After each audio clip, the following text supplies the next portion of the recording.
Roberts also in 52, an American leaguer and a National Leaguer. Gibson, no surprise, did it twice. Not a single pitcher there in a DH situation. No. Now that is as surprises the heck out of me.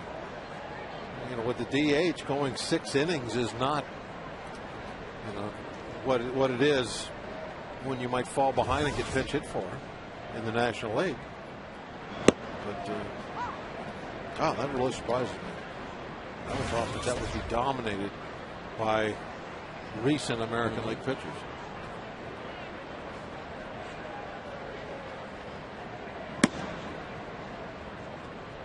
Daniel McCutchen has been inconsistent out of the bullpen recently.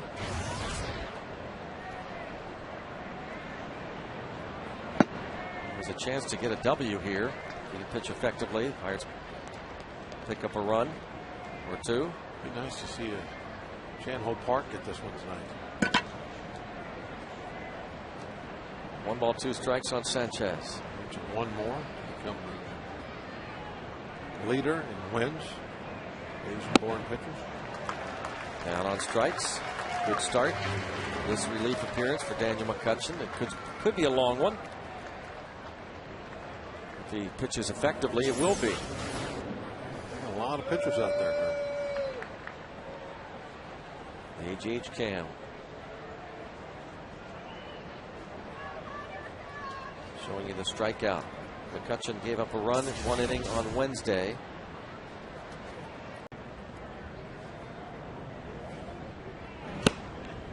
Alan Craig. His second at bat. Albert Pujols was in this spot of the order, was 0 for 2.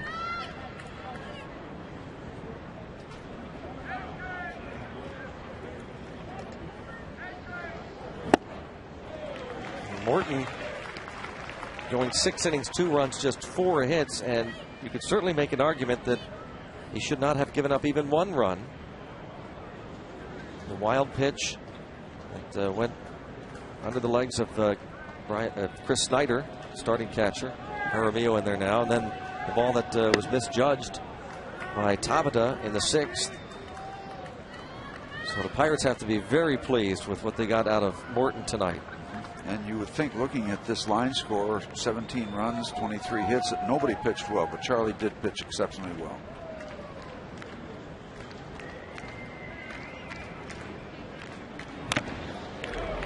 Pirates bullpen hasn't been so hot tonight.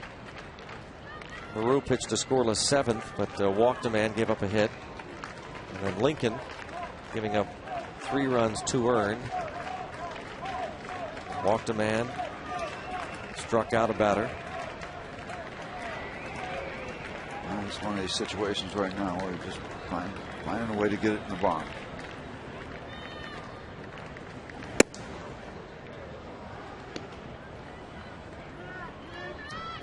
Daniel McCutchen facing Alan Craig.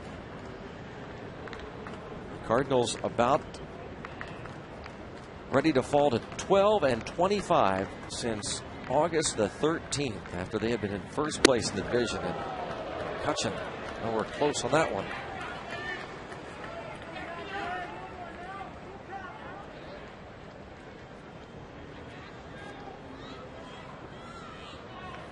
Still trying to play ball at Yankee Stadium with a rain delay that has been ongoing. I don't know if it got rained out or not, but they haven't done much playing.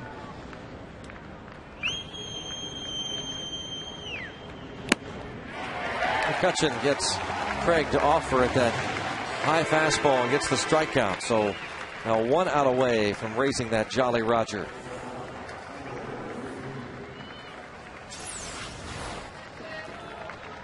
The AGH cam shows you the Daniel McCutchen pitch that strikes out Alan Craig. Love the AGH cam. Great shot. Albert Pujols and Troy Tulowitzki are first and second in the second half right now. 21 homers for Pujols, Tulowitzki 18 homers.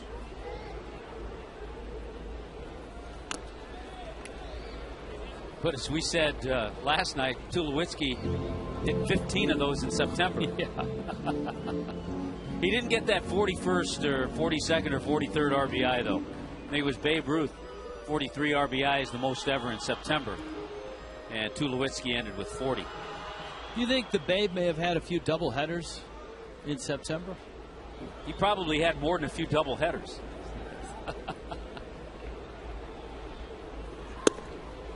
McCutchen up and in with a fastball, and it's 1-1. News around baseball today. The Mets apparently are poised to fire their manager and their general manager, according to multiple sources out of New York. Jerry Manuel and Omar Minaya. Josh Hamilton back with the Rangers in center field. We'll have to see. Well, that's good news for Texas, and they need him to play this weekend and play healthy.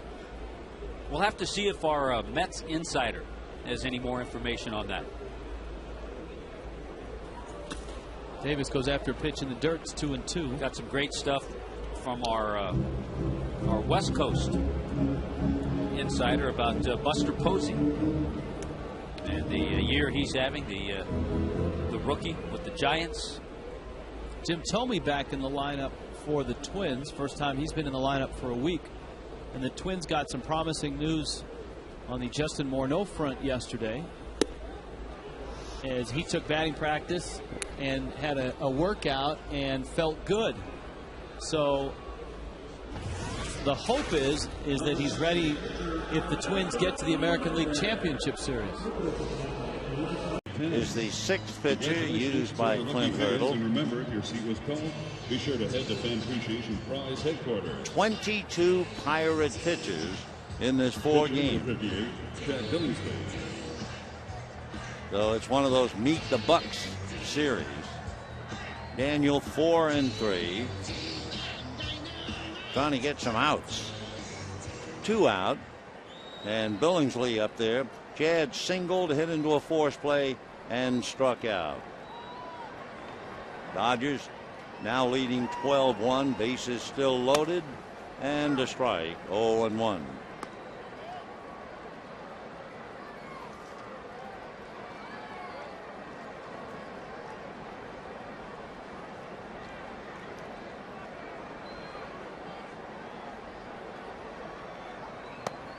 And 2.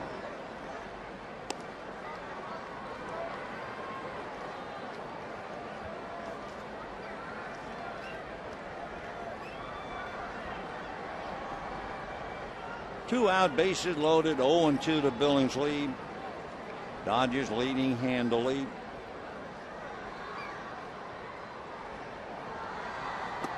And down goes Billingsley, and that's that. So as it turns out, Pirate pitching strikes out the side, and at the end at 5, 12-1 Dodgers. So 17 doubles for Beltran, now time for the National League lead. So he's at second with 1 out. Here's Jason Bay, who's got 0 for 3 tonight. The definitive at bat for Bay tonight was his first one. He hit the ball 410 feet to right center, and McCutchen made an incredible catch to rob him of an extra base hit and cost the Mets a run. And Bay pops up the first offering in foul ground over Bay. Runs out of room. 0-1.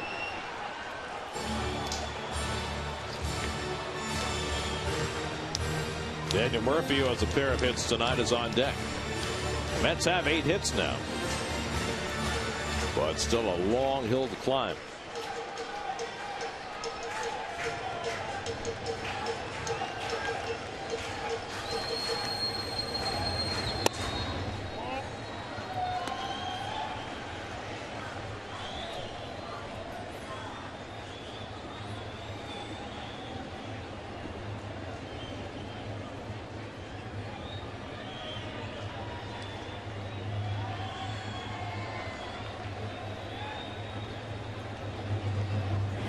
And Bay lays off. Nope, he went around. 1-2. And Kerwin Danley judging that a swing. Little slider away from McCutchen. I think that's a swing there by Jason. Commits a little too early. Last night, Jason Bay played his first ever game against the Pittsburgh Pirates. And he foul tips that one, and it's held by Snyder. A strikeout for the second out.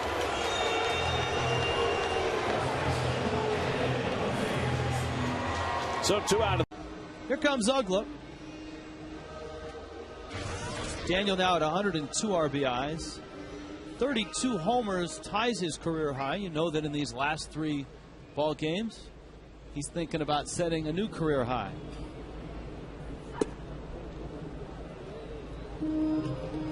Like to finish at, was it 283 or above? I think 283 was his career high batting average.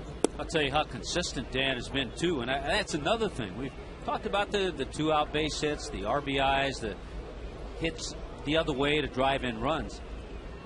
He's been consistent. 16 home runs before the All-Star break and 16 home runs after the break. 282 his career high, and that was set his rookie season.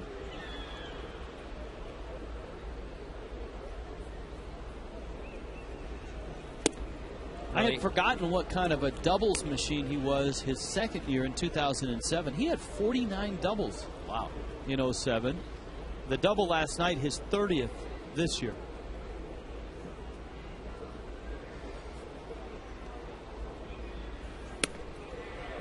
And a swing and a miss.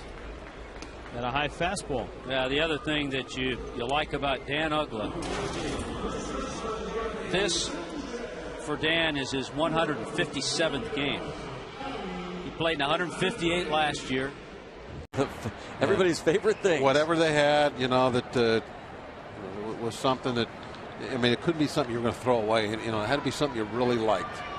And you would toss it into the pile, and we made a little sacrifice. And I think we lost 4 more after that. I don't know. But did it work? But those are the little things that grown men will do. Yeah. Just you try to break this kind of thing.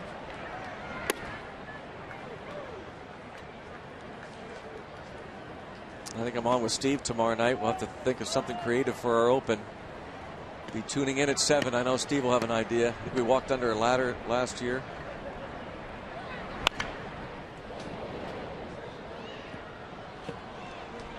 On that first day back off the road trip after we got swept in Philly, I broke out the real ultra bright yellow shirt, trying different things.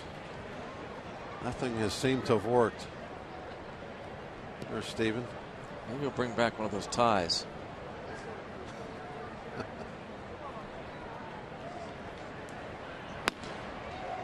Blanks down on strikes. Padres bringing out the home run bats, leading at 15. Rod Barajas hitting .234. Strike. 0-1.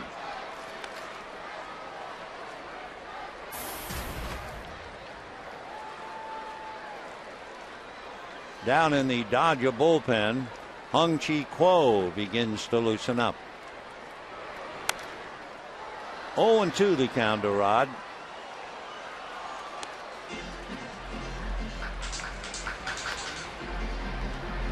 Pedro Alvarez, the left-hand hitting third baseman, is due to lead off in the 7th inning. Kuroda is due to bat 4th here in the bottom of the 6th.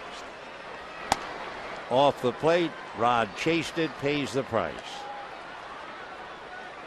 Second strikeout for Daniel McCutchen. He got Matt Kemp in the 5th inning.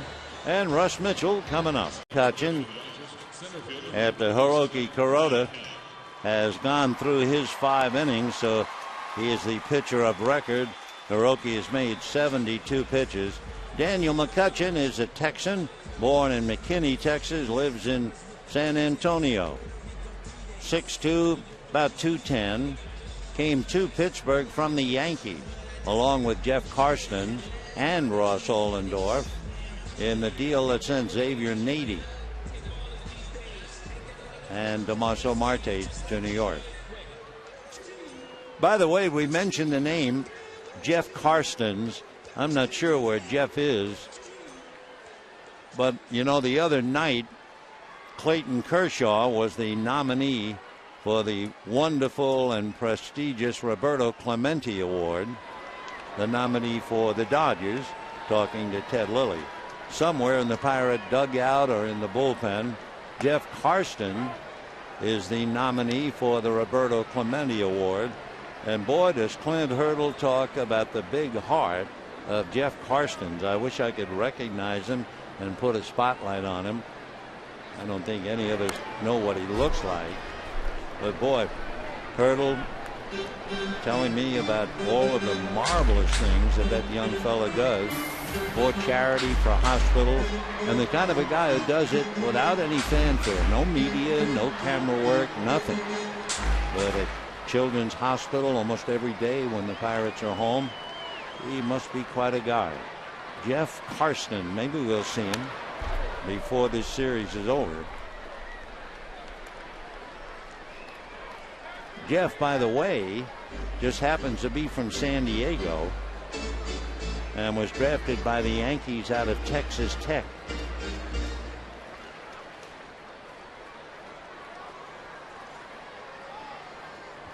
Kemp with a no ball 2 strike count, and Daniel McCutchen trying to keep it 3-1. Off the plate. 1-2 the count. Kemp single to left and then single to left in the 3rd inning to drive in a run.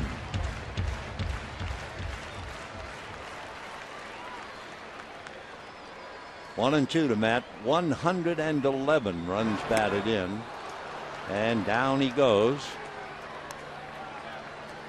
So Kemp, you can balance the books. 111 runs batted in. He has scored 99. And he has struck out 148 times. So here now. Ruben Tejada 0 for 3. Grounded out to 3rd in the 3rd inning. Popped up to Neil Walker at 2nd in the 6th, and then flied to center in the 8th.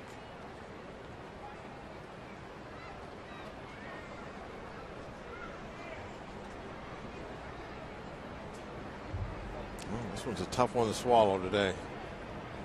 Correa pitched so well to start. Pirates couldn't get him any runs. Perfect game going for a while. Yeah.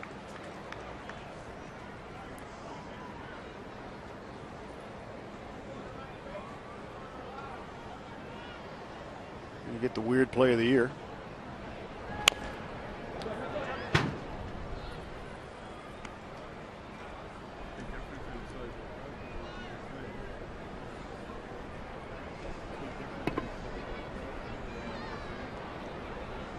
Wondering who has more little rules, baseball or the NCAA? they've got an interesting rule book also, which theirs seems to change by the hour. This one doesn't change, which is a good thing about it. And did he go? Yes, he did. So his first base umpire, Hunter Wendelstedt. A strikeout for McCutchen. See the bat come out in front of home plate. He was rung up for it. See the AGH cam shows you that slider with the little dot on the baseball. You can see the seams.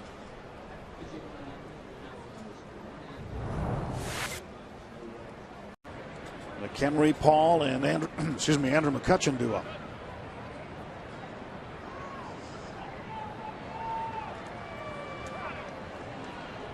And Ray Searage wants a word with Daniel McCutchen. Well, Daniel might be kind of upset with himself right now, thinking about that 0-2 pitch. He hung it. That's a huge play in this ball game, real big. And he's got to turn the page. He's got to forget about it because he's got Castro up there, who is very hot tonight. Can't do anything about that slider now.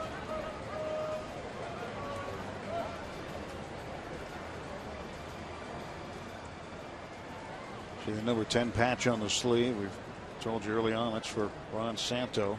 Passed away in the offseason. Great Cubs of all time.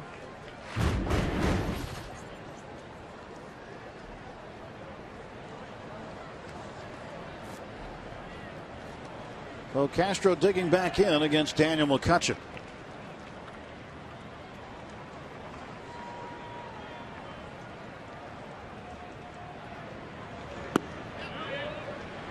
That's a swing. 1-1.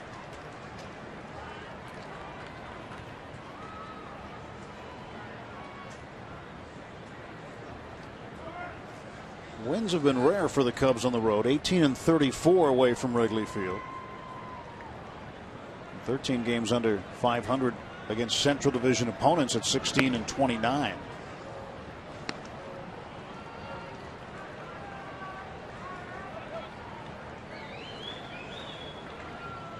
They bunched hits together in the 6th.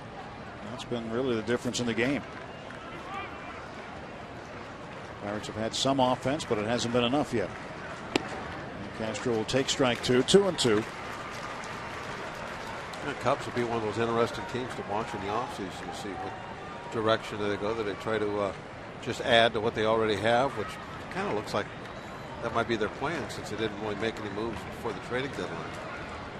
But then they still might try and tear it down and do some rebuilding. McCutchen strikes out Starlin Castro, but the Cubs end up with an insurance run off the RBI double from Reed Johnson. And now Tyler Green.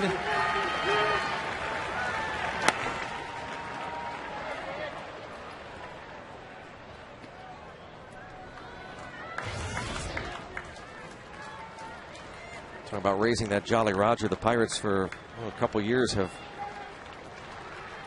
got that flagpole in dead center field. When the Pirates win the game, yeah, he'll raise it, but there's a flagpole above the green monster. They'll raise the Jolly Roger flag, and it'll stay up there all day the following day until game time. So walking across the bridge or downtown, take a look across the river. If you happen to miss the game, you'll know whether the Bucks won or lost just by looking at that flagpole. Skull and crossbones are up. Means they won the previous night. And they're getting ready to raise it now. 0-2 the count on Tyler Green. See if McCutchen can put this one in the barn. He does. So raise it. Raise that Jolly Roger. There it goes. They've been doing it a lot lately here at PNC Park. 5 in a row. 5-game winning streak, a season high, and it's the longest winning streak since August of last year. Nicely done. Charlie Morton pitched very well for the Pirates, and they brought the bats to town tonight. Good win for the Bucks. John Bowker, part of that 14-hit attack. Charlie Morton gets the W. As Charlie Morton pitches 6 strong innings. Morton getting his first win in the big league since May the 5th. The Pirates have started out this final homestand of the year 5-0. Our next broadcast of Bucko Baseball tomorrow as the Pirates try to sweep this series against the Cardinals, make it back-to-back sweeps, and get it to 6 straight. Our coverage begins the Trip Total Media Pirates pregame at 12. Tim Never joins Steve with the call 12:30. Final score. Hi, Joe Cunningham back there. I'm talking with Jim Herron, the Cardinal photographer for 30, 40 years.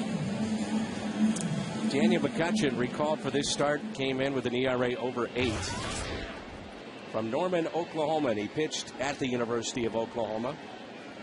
Drafted initially by the Yankees 13th round back in 2006. Yankees spend a lot of money, but boy, they come up with a lot of prospects. This was a deal that included Ross Ohlendorf, Jeff Karstens, and Jose Tabata in exchange for Xavier Nady and Damaso Marte. Now, there's 4 guys from that trade that are here on this roster. Right. Big parts. Last night's starter, tonight's starter, left fielder, and the 4th one was? Well, you got Ohlendorf. So another starter. 3 starters and a starting left fielder.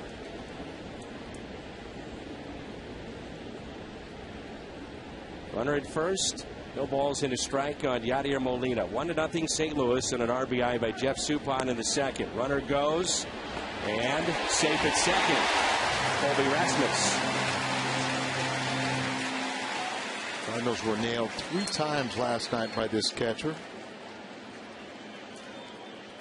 And Colby picks up his 10th steal. Got a good jump, steals it off the pitcher.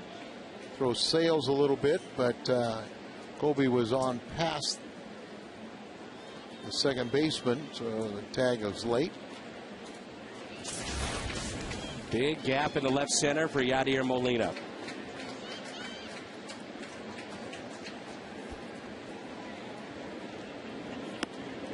So Kerrigan told me, the pitching coach of the Pirates, last night's ball game, he said he made a mistake. He went out and talked too soon to his pitcher. As he went out to talk to him with Molina coming up, and they thought that Molina was not going to bunt, that he was going to just shoot the ball to the right side, and they were going to walk the bases loaded and make Schumacher beat him. But the veteran left-hander Lopez, misread it and threw the ball over the plate. Just 6 more outs, first ever Eastern League championship, perhaps moments away.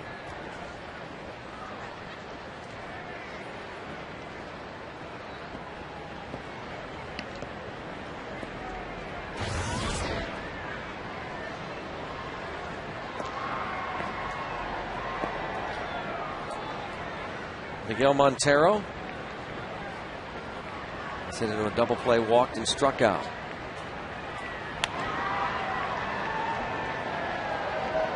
It is just an update on that graphic. It is actually a 4-2 game in the 7th inning at Trenton, the AA affiliate of the New York Yankees, the Trenton Thunder. Tony Watson, pitching 6 innings of 5-hit ball tonight, has struck out 10. Ball fouled out of play. Keep it going, curve. Last night, Justin Wilson, 7 innings of shutout ball, 2-0 in the playoffs. Carlos Rosa tossing in the Diamondbacks bullpen.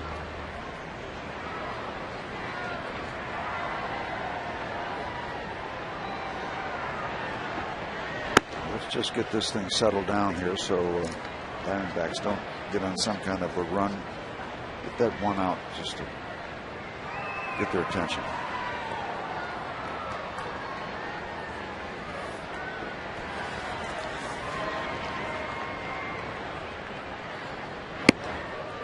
Montero goes down. Like that. John Hope Park and Will Ledesma loosened in the Pirates bullpen. Second strikeout for Daniel McCutchen. Comes up Adam LaRoche. The AGH cam showing you the strikeout of Miguel Montero. The strikeouts continue to mount for this. Cooperating. We haven't seen the sun yet, but we started on time as Milton Bradley will face Daniel McCutchen. And takes strike one on a fastball, registering at 93. Bradley hitting .367 with 3 homers and 12 RBIs over his last 49 at bats.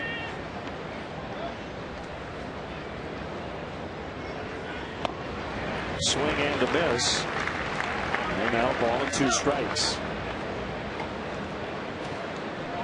Comes with a couple of day-to-day injuries. Andres Blanco with a tweaked left hamstring on that double yesterday. Bradley strikes out. And Sam Fuld also aggravated his left wrist on that ball in center field yesterday. Randy Wells with a tough loss, his 8th of the year, even though his ERA is under 3. He's only 10-8. And the Dodgers will celebrate here at PNC Park if they win today. Actually, we're told even if the Dodgers lose, they will wait and see how the Rockies finish up. And if the Rockies lose and the Dodgers win the NL West, they will celebrate. So it'll probably be a little bit delayed from the end of the game, but they will celebrate here, and we will have every moment of the celebration as well, so you're not going to want to leave. Rafael Furcal leads things off and takes downstairs ball 1. 88 miles per hour on the fastball. Rafi in the middle of a 10-game hitting streak and starting to score a lot more runs, too. If you're a leadoff hitter, if you're a guy like Rafael Furcal who spent his whole life doing that, I think the sense of pride is how many runs you score. That's the name of the game. If you're a guy that's hitting at the top of that order, he's got 91 runs scored right now. He'd like to get to 100, and he'd like to lead this team. Champ has 96 runs scored. We did have a 5-minute delay before this game got underway. There was heavy rain throughout the downtown Pittsburgh area this morning. The tarp was on the field. And instead of having a 1:35 local start, we started at 1:40 local time. And on 4 pitches, McCutchen strikes out for call. I'll take it. He just gets a little sloppy on that. He's kind of long-armed that swing. Not too much wrist in there, and wasn't able to get the bat head through the zone in time to make any contact. And it usually can come in the most unlikely of places. This is the so-called number 5 starter, but if he gives the Pirates 5-6 good innings, that could be huge. This is one of those games you want to win, just to get the bad taste of the last 2 out of your mouth, salvage something, go out on the road with a good feel, and let's hope Daniel McCutchen can contain these Milwaukee Brewers. They're very good hitters, and also keep an eye on opportunities for the Brewers to run. This is a young pitcher. They've got some guys at the top of their batting order that can run. Weeks can run. Gomez has 4 steals. Braun has 3 steals. So a real challenge for Daniel McCutchen because they can hit and they can run. So he needs to be on his game, and hopefully he can keep them off that outside part of the plate. As we said, it's just a spectacular day here in Pittsburgh. 63 degrees. Forecast baseball. Umpiring crew, Hunter Wendelstedt will call the balls and strikes. Dan Bellino is the first base umpire. Crew chief at second base, Jerry Lane. And Mike Winters, the third base umpire. And last time out for Daniel McCutchen, just 4 innings against Cincinnati. The Pirates came back and won that ball game, or held on to win that ball game. That was one of the dramatic wins during the 3-game sweep. 4 innings, 4 hits, 3 runs. He walked 3, struck out 1. He cannot afford to give free passes to this good hitting Brewers team. And starting right off the bat here with Ricky Weeks, who doesn't need any help. He's batting .327, but as we said, he's walked 10 times. You don't want to put this guy on the base in front of Braun. The fielder is struggling, but Ryan Braun is off to a fine start. Carlos Gomez, center fielder, on deck. And in the hole is Braun.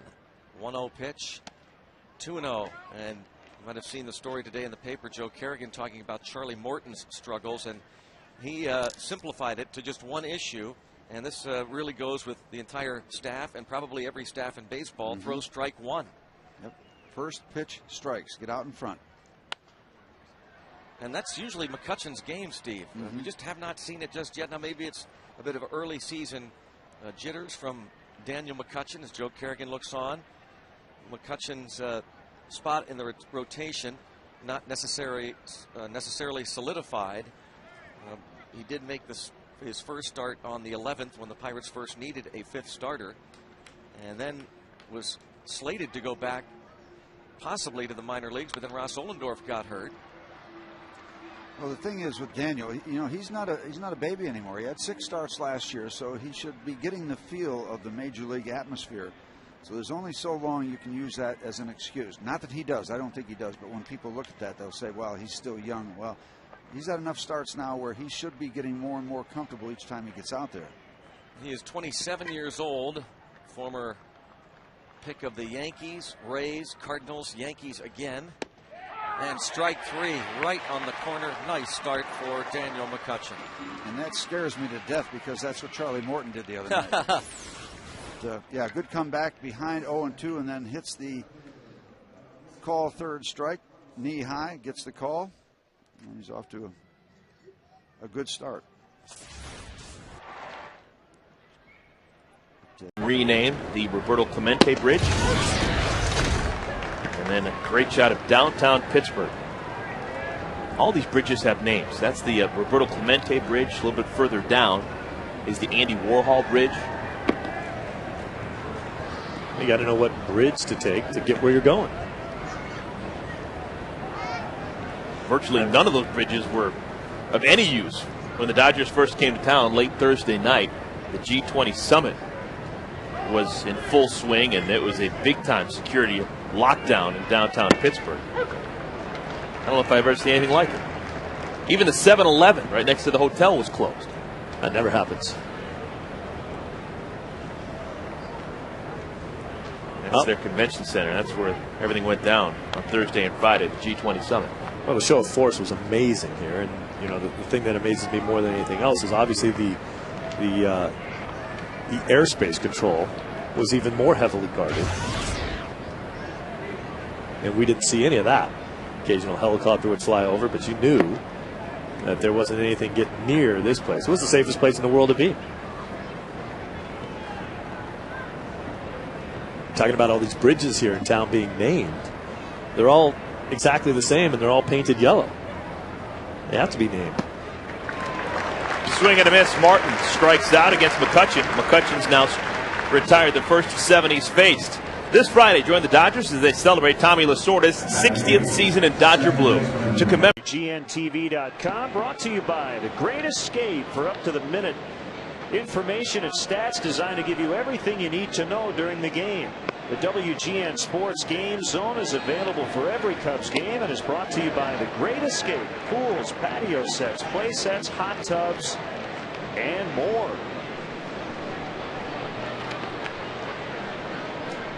You get all that and more. And more. What more could you ask for? And speaking of more, I think there are more Cub fans in the house than Pirate fans today. A lot of blue jackets, blue hats, T-shirts, raincoats, tattoos. Swing and a miss by Lilly.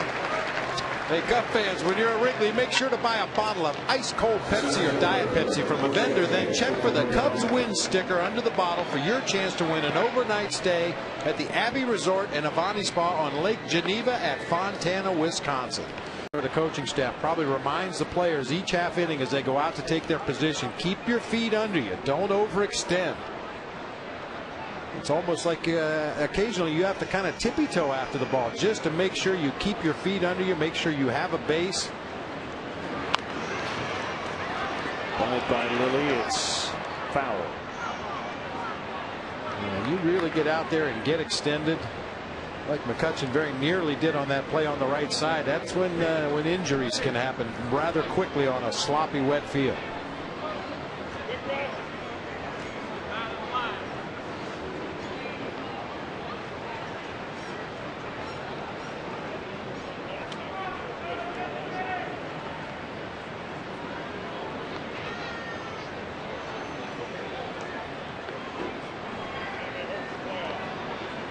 Ted ready to try it again.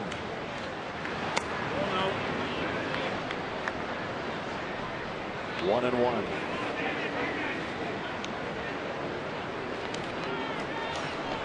Kosuke on deck.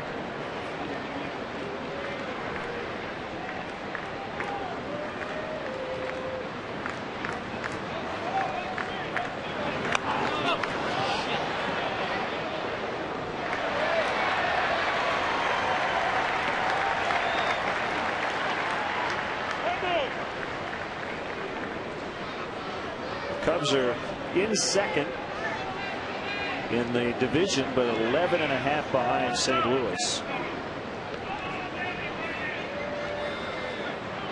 In the wild card race are now 8 back of Colorado.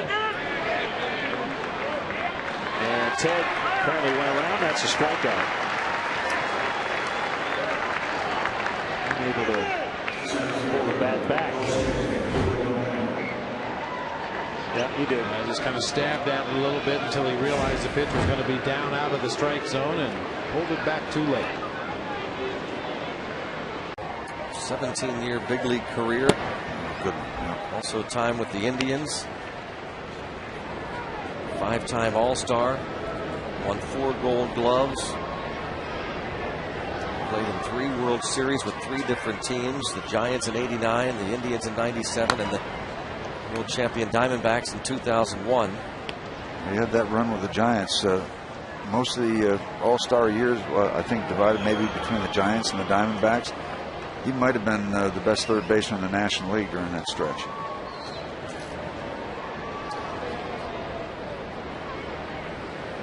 Matt Williams.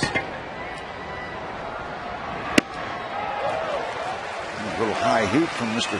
Daniel McCutchen. Thank you very much. Upstairs, 92 miles an hour. See Tony Abreu.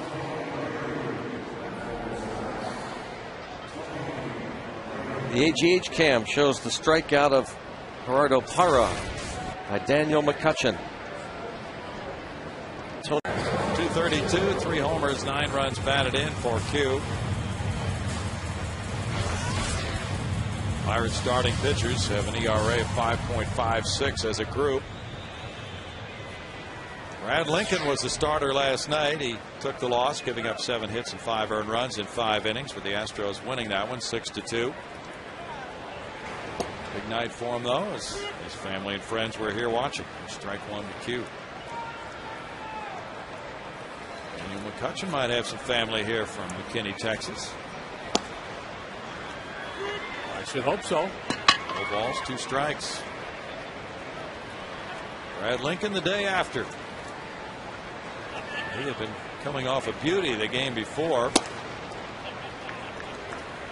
It's 1-2 to Quintero. McCutchen with a little more life on that fastball than I've been led to believe. That one clocked at 93 miles an hour. Overthrew it a little bit, lost command. 2-2. McCutchen had excellent control in the minor leagues. He had averaged fewer than 2 walks per 9 innings, on the way to a 40-22 minor league record coming into this season. Really blossomed last year at Indianapolis, walking 29 in 142 innings. And he gets a swing and a miss for his first strikeout of the night. He was involved in that huge Yankee trade with Pittsburgh. The pitch. It's funny because it's pretty much the same pitch that Keppinger hit out of the ballpark. Fastball that was intended to be down and away. That was over the plate and up a little bit. Keppinger got to it. Q was a little tardy. Hit. And the batter now will be John Garland, who grounded to third in the 2nd inning.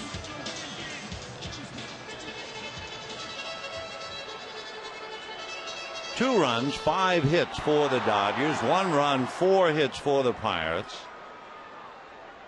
Ball 1.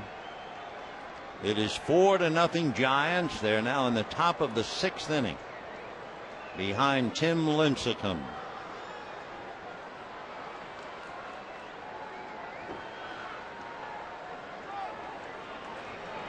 Fastball, strike.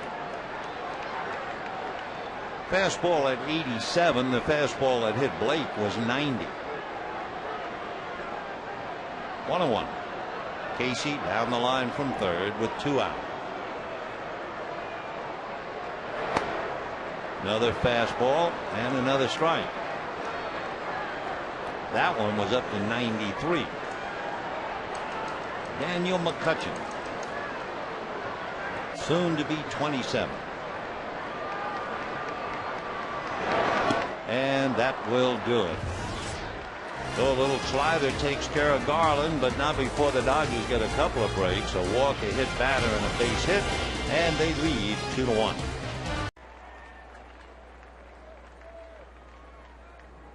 Upton walked back in the 1st inning. As I recollect, Daniel McCutchen didn't give him really anything to look at all. Yeah, they're going to make Adam LaRoche beat him until he gets hot. Now, with nobody on base and 2 outs, they may think about going after Justin Upton. 22-year-old 1 for 7 with a double and a walk in this series. As that fastball is outside, 1-1 the count.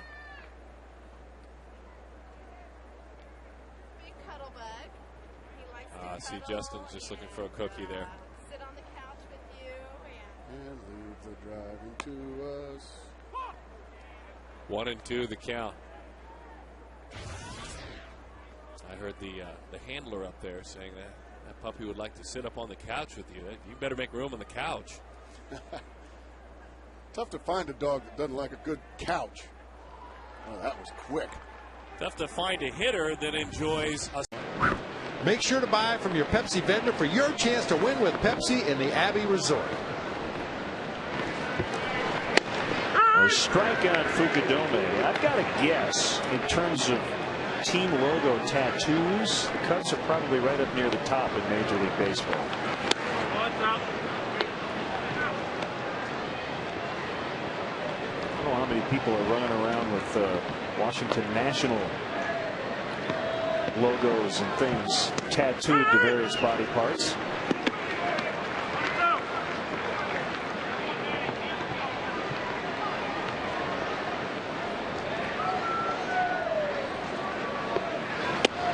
Off the plate inside. I know that a lot of the tattoos, especially those sported by our men and women in the Navy, have snakes on them. So, you know, the Diamondbacks might lay claim to the snake. But as far as just the team logo, I'd have to agree with you. That Pirate logo, though. That's a called third strike. Fukudome out. Pirate logo might work well. Give it a little toughness. Don't you have a Red Sea tattooed on your... Never mind. Never mind. It's a birthmark. Yeah, you're born into it. June 23rd, those guys were all scuffling. But since June 24th, they've been on fire. Now the baseball is being examined by Jeff Nelson. He's been doing that a lot tonight. I wonder what's going on. Oh. Tossed another one out to Daniel McCutchen. And McCutchen in a 3-3 game goes back to work. Bottom of the 5th inning. He needs to go 5 to qualify for the win. He's due to bat second in the 6th inning. And in a tie game, he faces Michael Bourne, who's 0 for 2. Ball 1. The way this game started, John Russell probably had concerns that he'd be able to get McCutchen through 5 innings tonight. Second batter of the game, Keppinger hit a home run. Lance Berkman came up behind him, hit a tee to right field. McCutchen settled in, hung in there, gave up the 2-run home run to El Caballo, finds himself in a tie game. 2 balls, 1 strike.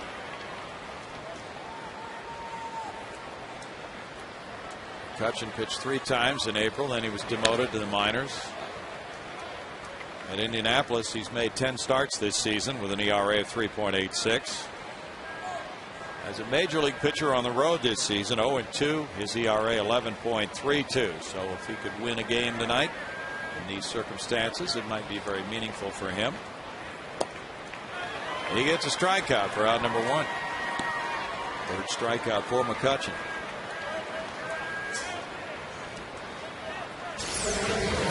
Been a big key for him. He's been able to keep Michael off base. 0 for 3 tonight. A little 911 emergency hack there. Didn't quite get a piece. Keppinger ripped that homer in the 1st inning, then he grounded out in the 3rd. Like Ryan Braun just lit him up. Sometimes you'll just you lose your focus for a little bit. You get a little wary because of the long ball, especially when you're hitting a power or facing a power guy like Fielder. Not unusual to see a free pass. Put that whole package together. Casey McGee drove Ryan Church back to the wall in right center field in the 2nd. And they're even going to pay attention to Prince Fielder of all people at first. 99.9% of the time he will not go, but if you forget about him entirely, you never know. Highly unlikely. Jeez, oh man, Steve, I think if I'm down 4-0, I do forget about Prince Fielder at first, to be honest with you. Yep.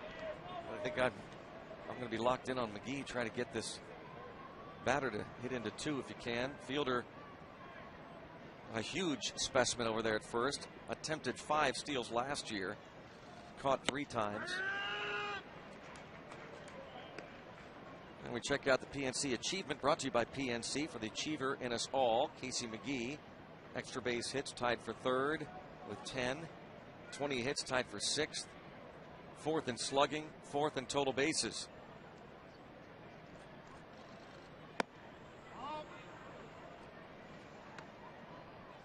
Yeah, when you're slugging over 700, you're going to be on some kind of list. Yep.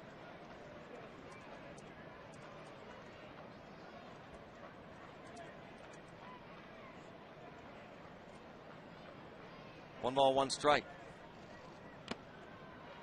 1-2.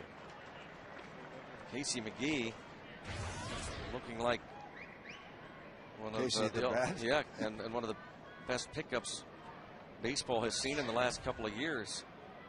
Cubs gave up on him, claimed on waivers before last year, and went on to hit .301 with 16 homers, drove in 66, and finished 5th in Rookie of the Year voting. Talent evaluation, once again. So critical. Somebody saw something in him and was able to sell what he saw to management. That's the key too. You know, you can be a scout and you just love somebody, but you got to be able to sell that to the people who make the decisions. Well, Doug Melvin is the GM, so yeah, his assistants, his scouts, and Steve, that goes along with the track record. If the scout has a good track record of being a good talent evaluator, you're more likely to listen to a guy. He's calling up and say, "Hey, Doug, this McGee, we've been watching him. This guy can play in the big leagues." Right, and I've been right before. Yep, and you know that. So there's some credibility involved. McCutchen gets McGee on strikes. Second strikeout for Daniel McCutchen, now facing Jim Edmonds, who doubled.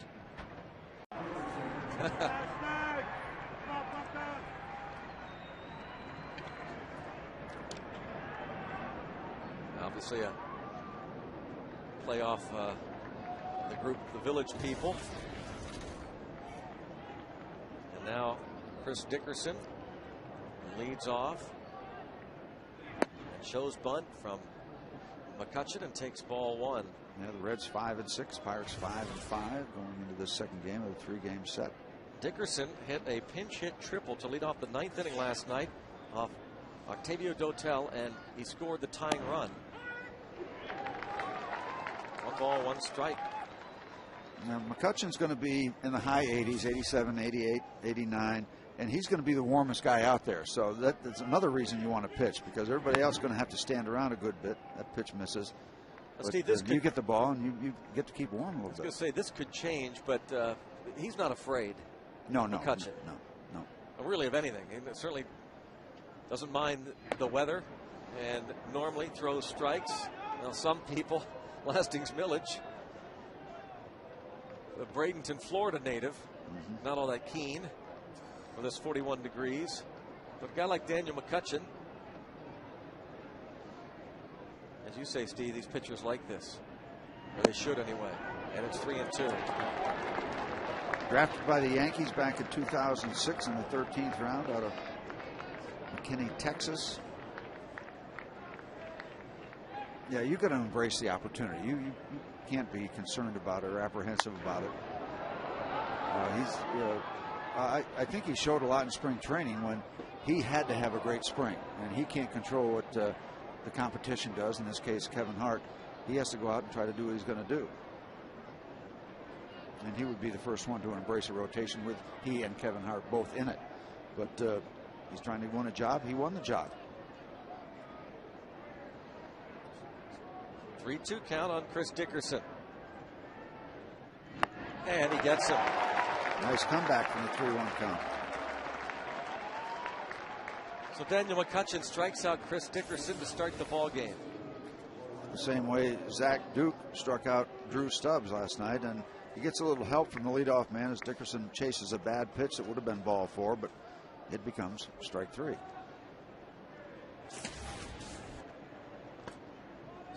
Will lead things off against Daniel McCutchen, who starts his second inning of relief. David's 1 for 2 and a walk.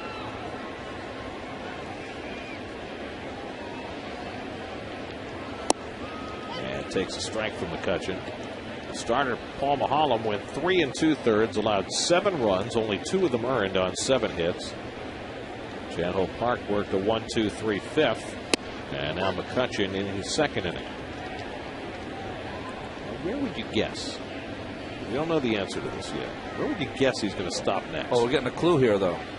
Going across the Shea Bridge. You think he's got a goal in mind?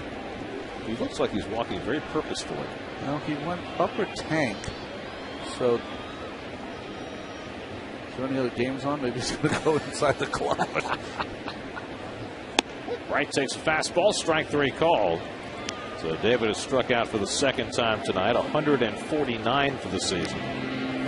Well, I think it's good Keith is traveling around because he was not enjoying the level of play here sitting in the booth. This point in the game to pinch hit. Of course, Mankiewicz spent his time here, had some successful time here. I mean, he was great for this organization. He's such a good guy around the clubhouse, as he has been for the Dodgers. Missed most of this season, but worked out with the team every day, was in uniform every day. He's a smart guy. Got a lot to pass along as far as attitude and ability to the other players on this team, and that's the same attitude he had here in Pittsburgh. High pop up, first base side, it'll make it into the seats. Well, we were talking earlier in the ball game about Clayton Kershaw and his sweat-stained hat. And I guess my question to you is, what do you find more sanitary, Doug Mientkiewicz' helmet or Clayton Kershaw's hat? Neither. They're both ugly. I wouldn't eat a meal off of either one of them. I don't think anyone's going to ask you to anytime soon. Doug's been on the disabled list with a separated shoulder for the bulk of the season, yet that helmet looks as if he's played in 155 games. Yeah. Well, like I said, he worked out hard. He was with the team every day, and he really got to be a little bit more of a well-rounded player with his time here in Pittsburgh, too. You know him as a first baseman for the most part with the Twins. When he came here to Pittsburgh, he played a lot of third base and a lot of right field. And his attitude not only rubbed off on the ball players that were here, and there were many of them because it's been a revolving door, but also the fans. They loved him here in his time in Pittsburgh. It's always a surprise when anything rubs off of Doug Mientkiewicz. He's always got all that stickums. Doesn't even bother wearing batting gloves because his hands are just permanently stuck to that bat. He's got all the pine tar and the Manny Mota stick. It's the Lester Hayes approach to batting. Yeah. If it gets anywhere near me, I'll catch it. It'll just stick to me. I do like the Mark Grace look with the no batting gloves. He's old school. Former high school teammates with Alex Rodriguez. Snap throw to first. That was almost the third Dodger caught on the base paths. Good throw by Diaz. Once again, sort of a set play between the first baseman and the catcher. The first baseman knows that there's a possibility that he might throw down after a pitch like that, so don't wander too far off the bag and make sure you get back. I love catchers that like to throw. Russell Martin likes to throw. Keeps everybody on their toes. Called strike 3. Doug doesn't believe it, but Brian O'Nora gets the final say. 2-out walk to Hudson. He's stranded. When we come back, we'll tell you about the new pitcher, Ronald Bell. Edwin's backs. Breaks that maple bat. Go get that ash bat. Go get that ash bat there, Edwin. Attaboy. Get rid of that maple bat. You don't want those. National League. You don't want to hurt a fellow competitor or hurt a fan. So get rid of those maple bats, Edwin. That's okay. You'll learn.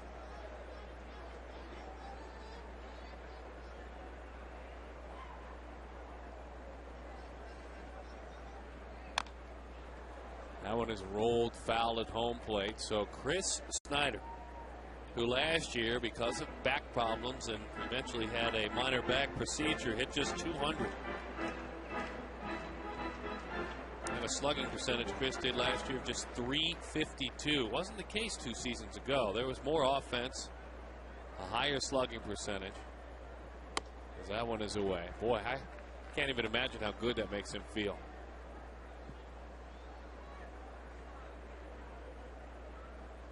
It's got to make him feel great. Wow, look at Edmund Jackson laying off a tough slider there. Now, don't you start about what a phenomenal hitter he is. Oh, no. Look at the dogs up there.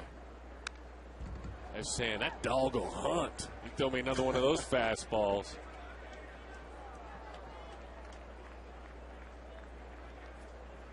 It's a great partnership, having the Humane Society come out to the ballpark, as those of us that have pets in our home.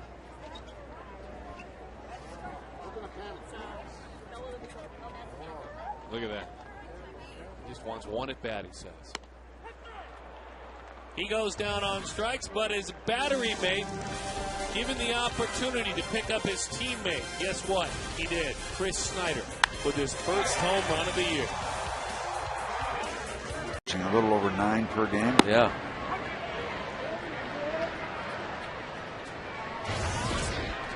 Said they are well on their way to breaking the all-time record. Augie Ojeda quoted the other day in a story about the Diamondbacks heading toward the strikeout record. The veteran infielder said, "We've talked about this just about every day among ourselves. We even calculated what it would take not to break the record, which would be averaging 2.5 strikeouts a game. That is not going to happen." But as Augie Ojeda said, you don't want to ever be in the record book in a bad way, and this would be in a bad way.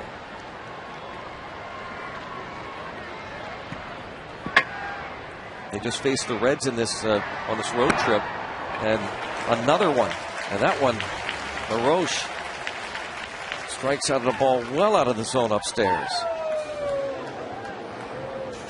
Brings up Ryan Church. He's 1 for 3 with the bat. He's 2 for 3 defensively. 2 terrific plays. Out coming up.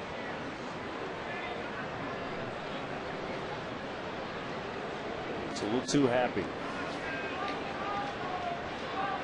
Bobby Scales takes a strike. The Pirates are right on the edge of their 17th straight losing season. They have 81 losses. Their next defeat will clinch it. And that would be not only a major league record, 17 consecutive losing campaigns, but it would be a record for all the 4 major sports. Only other baseball team that has had 16 consecutive losing seasons was the Phillies from 1933 to 48. And reading some of the comments in the local paper from the Pirates players, we ask a lot, what do you play for at this time of year when you're out of the race? Well, it's not much for them to cling to either, but they're going to try to win every game the rest of the year and avoid that losing season. Chances of that happening are microscopic, but it gives them something to play for on a daily basis.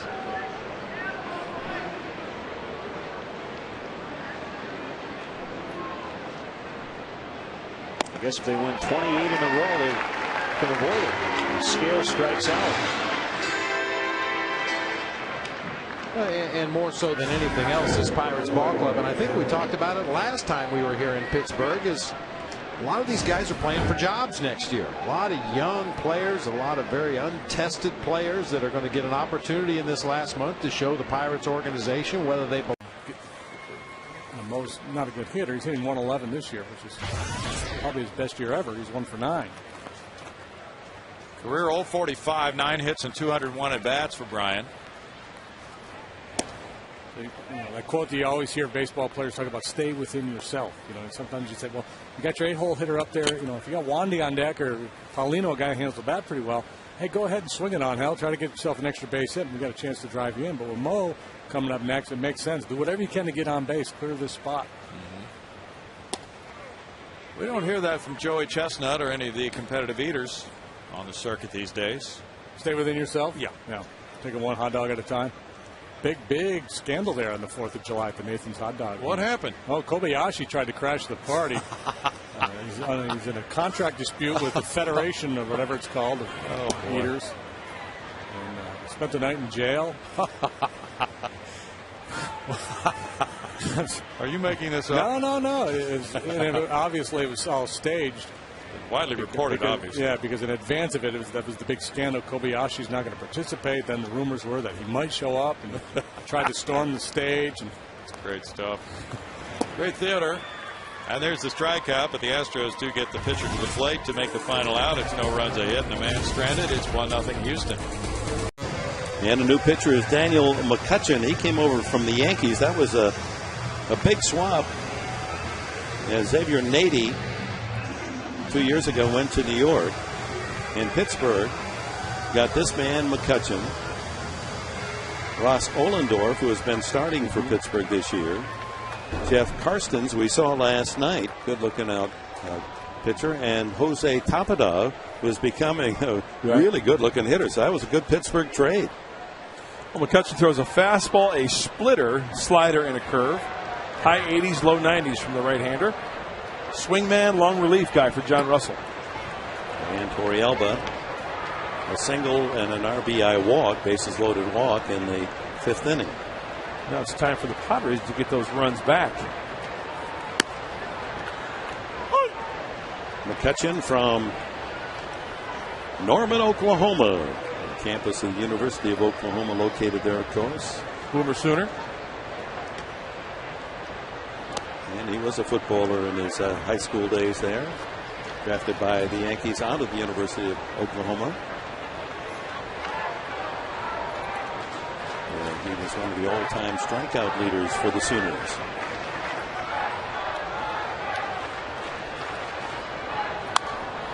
The play, 2-2. Torrealba, Venable, and Denorfia for the Padres here in the 7th. 3 hits tonight for Adrian Gonzalez, a couple of RBIs, and he scored twice. Pair of hits for Hairston, 1 a home run, a 2-run homer. Tejada has 2, and Denorfia a pair of doubles to lead San Diego. Swung on and missed. McCutchen with a slider gets Torrealba. And I'm sure that strikeout makes manager John Russell very proud, not only because of the strikeout, because John Russell himself was a catcher at the University of Oklahoma. Boomer Sooner. All right, let's get Toots. That's exactly what it is. It's pretty much universal. It's automatic. Scott Harrison, as a pinch hitter this year, is 3 for 9 with a home run. So, little family battle going on for the home run leadership this year. Jerry Hairston's hit his 10th tonight. And Scott Hairston, he has 10.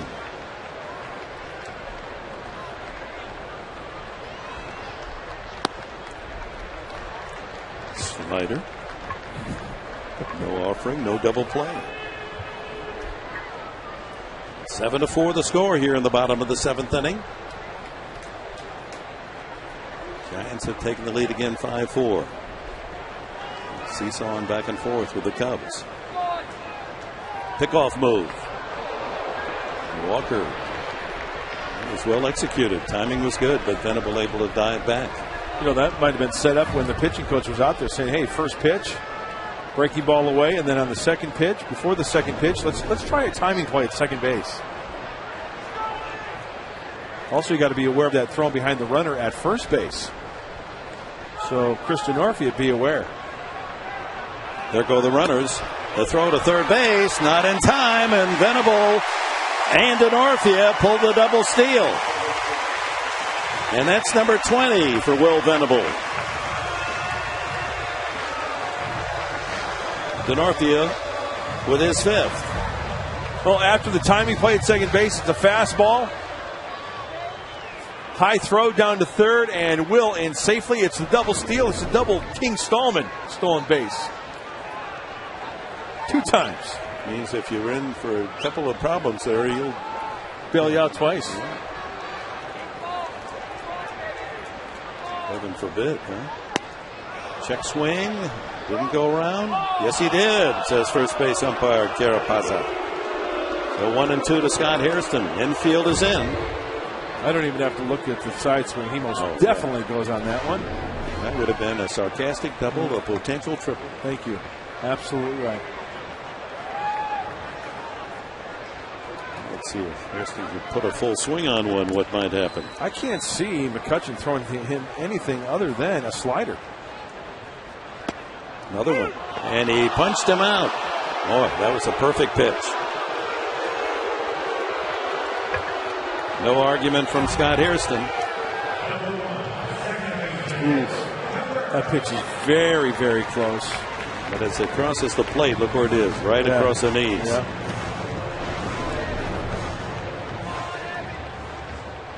AGH cam is something else. Got another bunt coming up. Stephen Drew, who has driven in both Arizona runs.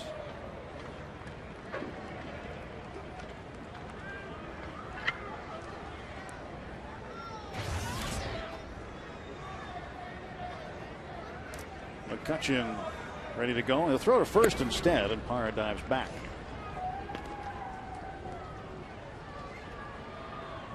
Diamondbacks got a run in the 10th. After the game was tied at 1. Pirates got a run in the 10th, making it a 2-2 game. Diamondbacks had a leadoff double from Xavier Nady and a hit by Henry Blanco to follow that up. First and third with nobody out.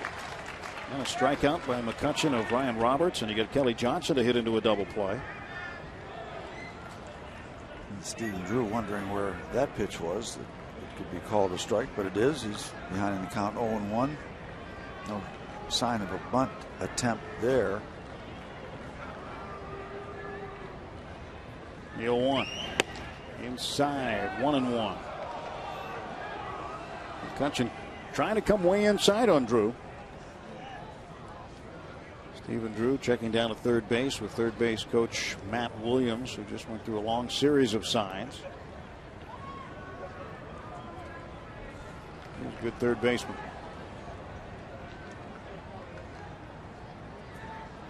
Throw to first again. We were talking at the beginning of the ball game, which was 2 weeks ago, about the Diamondbacks coming into this series last night wanting to do a lot of running. Now you wonder, these teams are going to have to push a little bit as we go later and later, just to take the chance to get people in scoring position, because you're running out of players. And the Pirates well aware of that, trying to keep a close eye at first base. Well, Parra has 4 steals to his credit, and he has yet to be thrown out. Gerardo Parra at first. It gets down to cases like this, you're liable to send anybody. A strike on the corner. And McCutchen gets ahead 1-2. Stephen Drew not any happier about that call than he was on the first pitch. Yeah. Well, 1 ball, 2 strikes, regardless of the chart. It's getting late early. Guess you better swing if you go up there.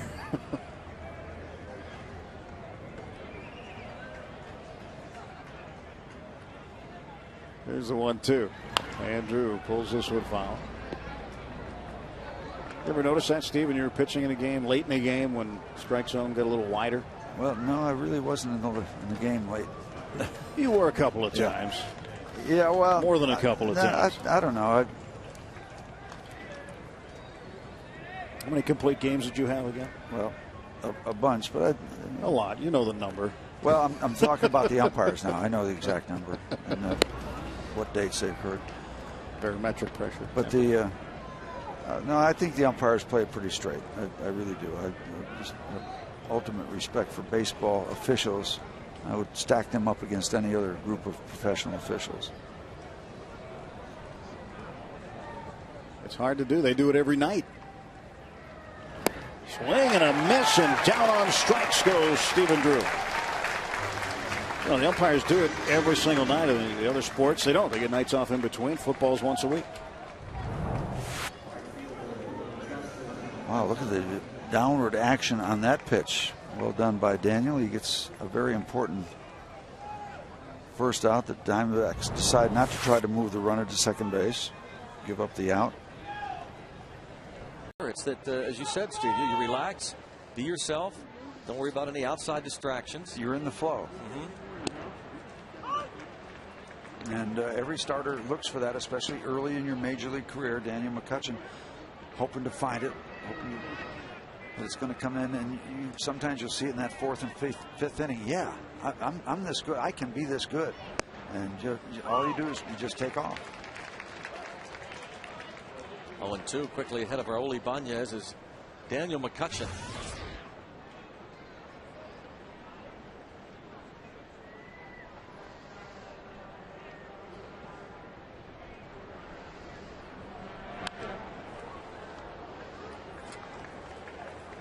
Ibanez hitting .240.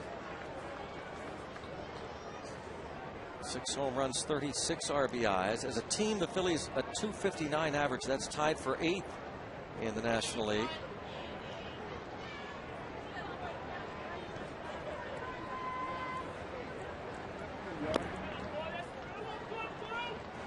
Count 1 ball and 2 strikes on Ibanez.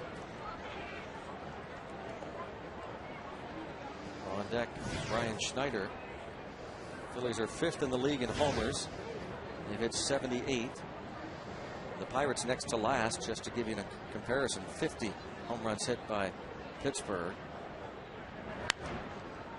Ball popped up, foul territory. Alvarez over. And almost.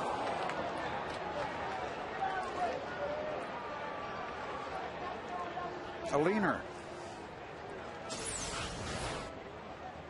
Taking a quick look to find out where he is with the railing. Like a Bucko fan got a hand in there. Alvarez might have made that catch. Might have. A tough one. He'll learn too as he goes over on that plate to find the railing with that right hand and use that as balance and knowing where you are to reach in. That's kind of a holding thing. You find that rail and then you go about your work of trying to find it. But Strikeout. it's okay. Completed on the changeup.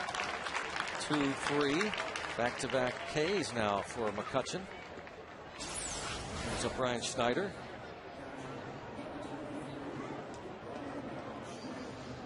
Well, I did love Brad Lincoln's curveball yesterday.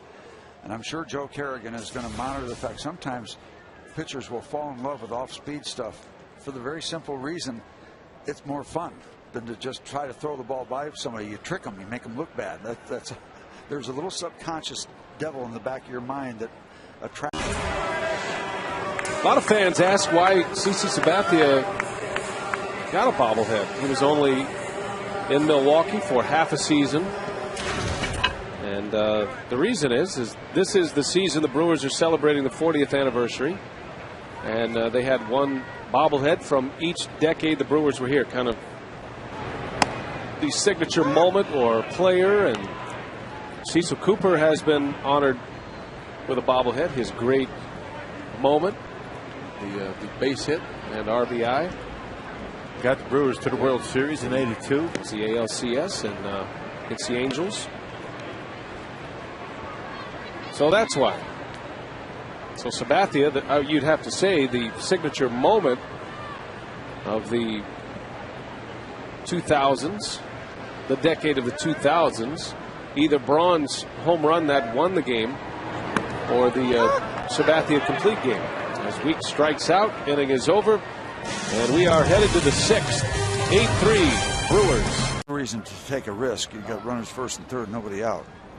You're really in business. You're set up perfectly. Ryan Roberts becomes the key batter. If McCutchen can get him here without either runner moving up, a double play would be in order. Infield is in, and a ground ball, foul back of Roberts. Hit it directly behind him. Struck out his last time up in the 9th. He has struck out twice tonight. He's hit 2 balls to the outfield, to right field in the 3rd inning, and to left field in the 5th.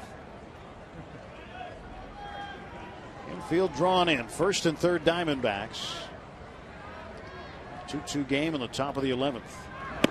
Roberts takes a close one for a ball.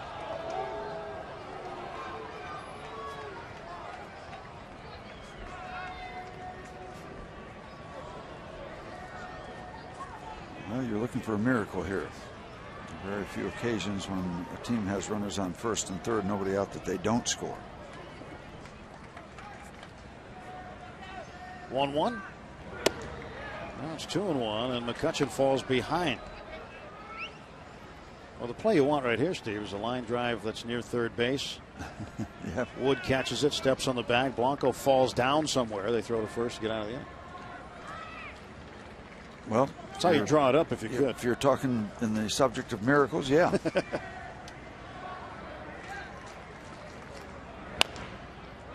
2 strikes now to Roberts. I'll settle for a strikeout. That'd be a good start.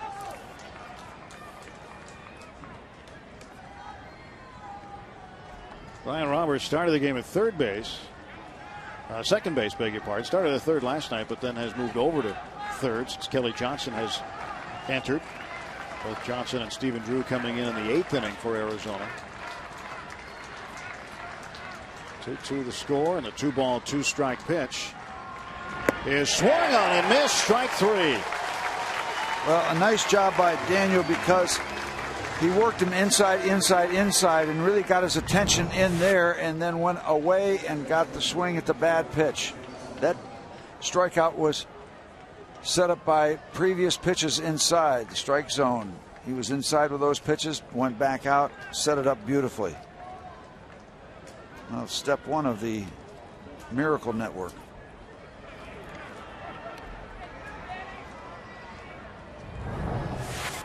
Now McCutchen has to face Kelly Johnson. To the plate here.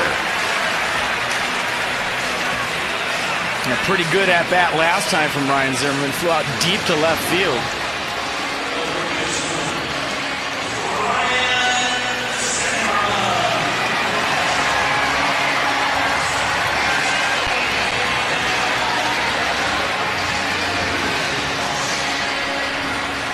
Ray Searig's the pitching coach.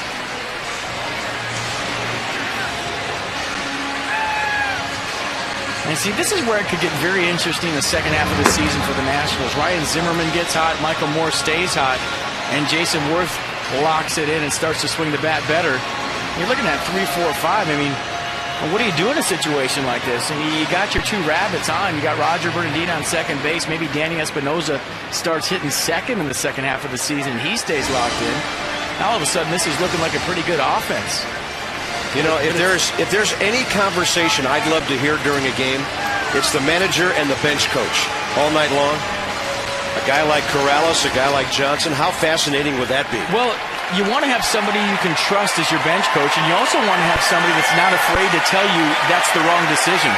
You have to have that relationship to where, you know, Davey, I don't want to do that right here. I think you should do that. A lot of times bench coaches are so in awe of the manager that they'll just shake their head and say, yeah, that's the right move. And that's why he wanted Pat Corrales there, because that's a guy you have a relationship with to where you can bounce things off. What do you think about this? And you know you're going to get an honest answer. I've seen many times where the bench coach is just sitting there going, that's exactly what I would do, Skipper. And you don't want that guy. You want a guy that's not afraid to say, no, that's not the right move. I would do this. The Nats are not biting on Daniel McCutchen's constant efforts to get them out near the outside corner. 2 walks in a row, and now a great hitter's count. A great hitter on deck as well.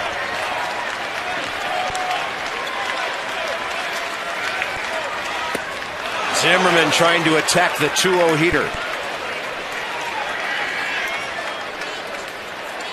And that's how you're supposed to swing when you're heading the count 2-0. Let it fly. And he's thinking 3-run Tater right here, just squaring up the baseball. Got real big, but that's how you're supposed to swing.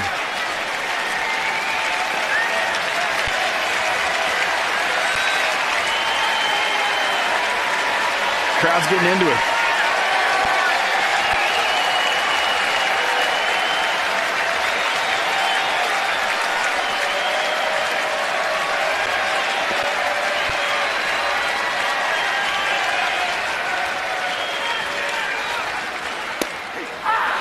Right in there. Strike 2. The crowd didn't like the call. I had it as a strike. Maybe the bottom of the zone. What does pitch track say? Bottom of the zone. Good pitch. Yeah.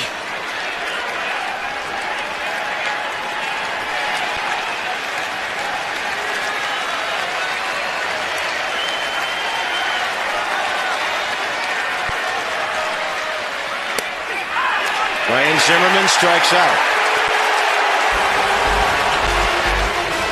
Nats have stranded 7 in a 3-2 game. Surprising. There's some hackers up there. Strike 1 to Berkman. That's 1 for 3. He's one of those who believes in the old theory, you can't walk off the island. Now you can. 30,562 are here tonight.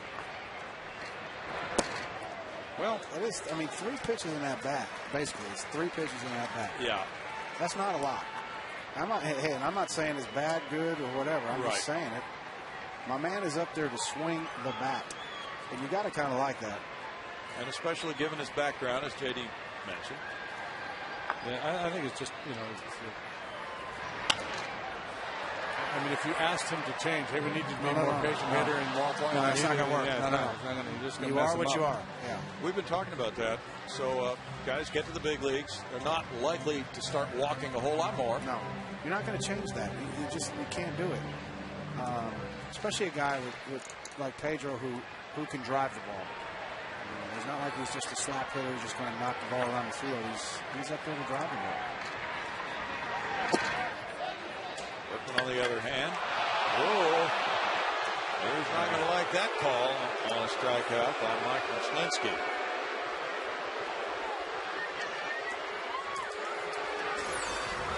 Let's get Jeff Bagwell's opinion. Well, I love him to death, but he's going to go back and look at this on tape. Matter of fact, I bet he goes right. If he's probably took a picture of him right now, he's walking down the tunnel.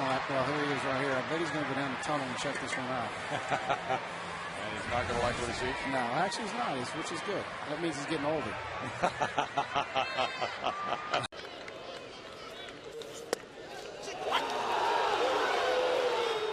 Ducking out of the way. Melvin Mora on ball and no strikes. Mora walked in the first inning, grounded back to the pitcher Paul Mulholland in the second.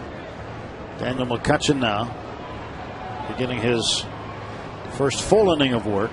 Came on with 2 outs in the third after Esmil Rogers hit a double and chased Paul Mulholland.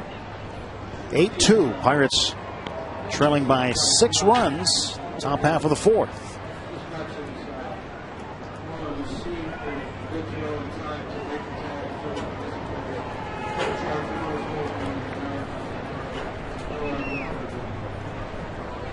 I never heard that one before. Did you hear that? I was trying to listen to the announcement they were making.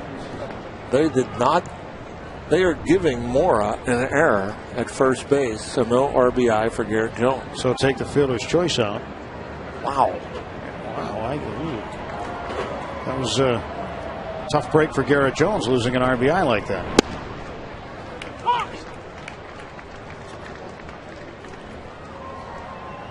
Jones with 63 RBIs again. Thought he had his 64th. Either way, the run scores. I think he'd take the team run than the personal RBI. 1 out, 1 on. 3-1 pitch. Mora fouls it back. Count full. And this is the play at first base when Jones hits into a possible 3-6-3 double play with McCutchen at third.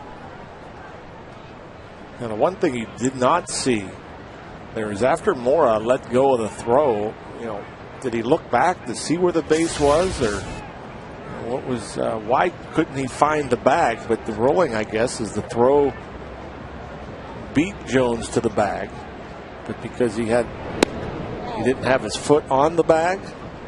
I don't know. I never saw that ruled that way. 3-2 to Melvin Mora. Tulowitzki, the runner at first. Pirates throwing over there, thinking Tulowitzki might be leaning. And there goes Tulowitzki, swing and a miss, strike 3, throw down, and he's safe. I think he missed another one now. Wow, I'm with you on the expression. Wow. Not the greatest of throws, but the ball beats him in plenty of time. And again, unless he missed the tag, and it looks like he got him on the hip. If he gets him in the hip, he's out.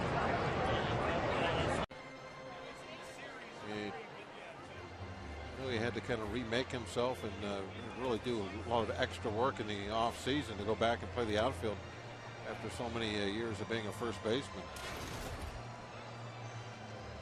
35 years old, and it had to pay off offensively. Sure. He got ready to play defense, and it helped him at the plate. I got to think that's at least part of that, why he's hitting so well.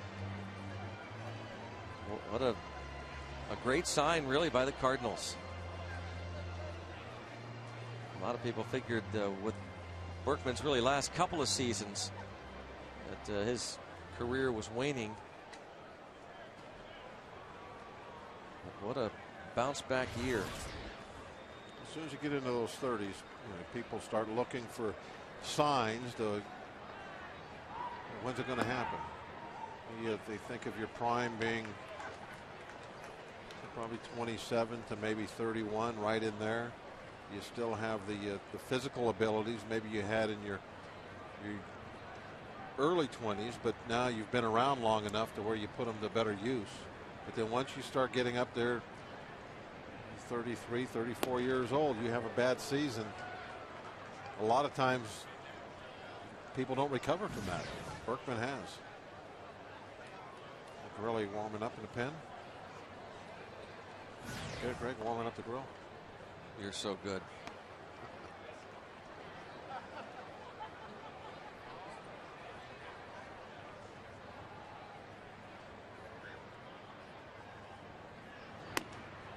What's his Twitter account?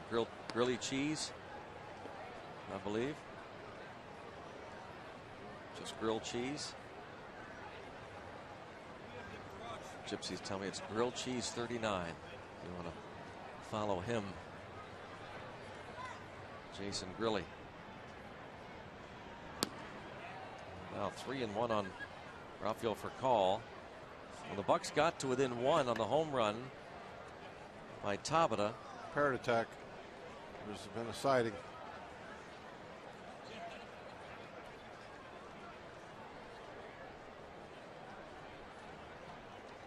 Cleaning up that mess.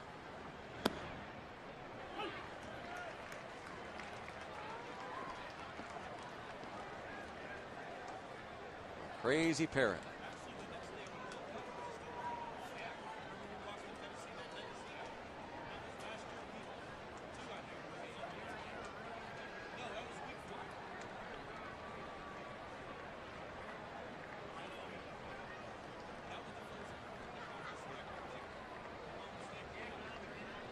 He's had a busy year.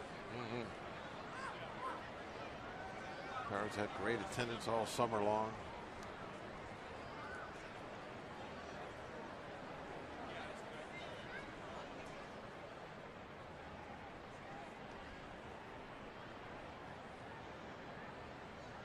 Souvenir. It's got to be hard to get out of your hair.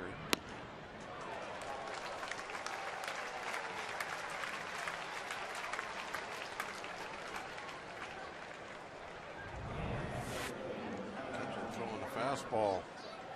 91 center cut. Furcal could do nothing with it. Sometimes if you hit the ball hard enough, a shift doesn't matter. Yep. That's what he did. Not too much time to move.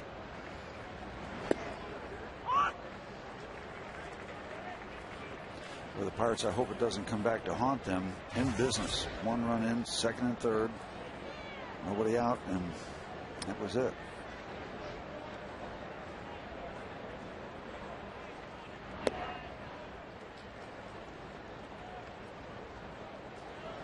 Pulling a strike on Jason Worth.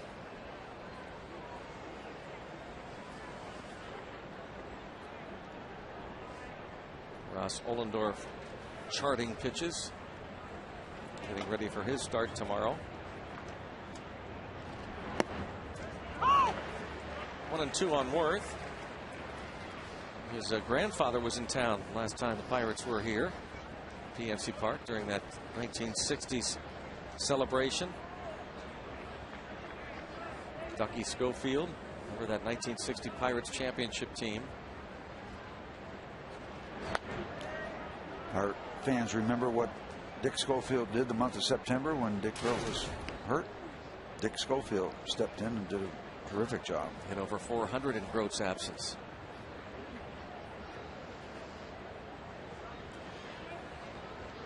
Well, let's hope that McCutchen can get his first win of the year, and Mr. Ollendorf. Maybe they can go back to back. That'd be nice. Get the monkey off their back. Takes a seat, 2-2. Check the heart rate right now. That ball up around the head. That'll get your attention.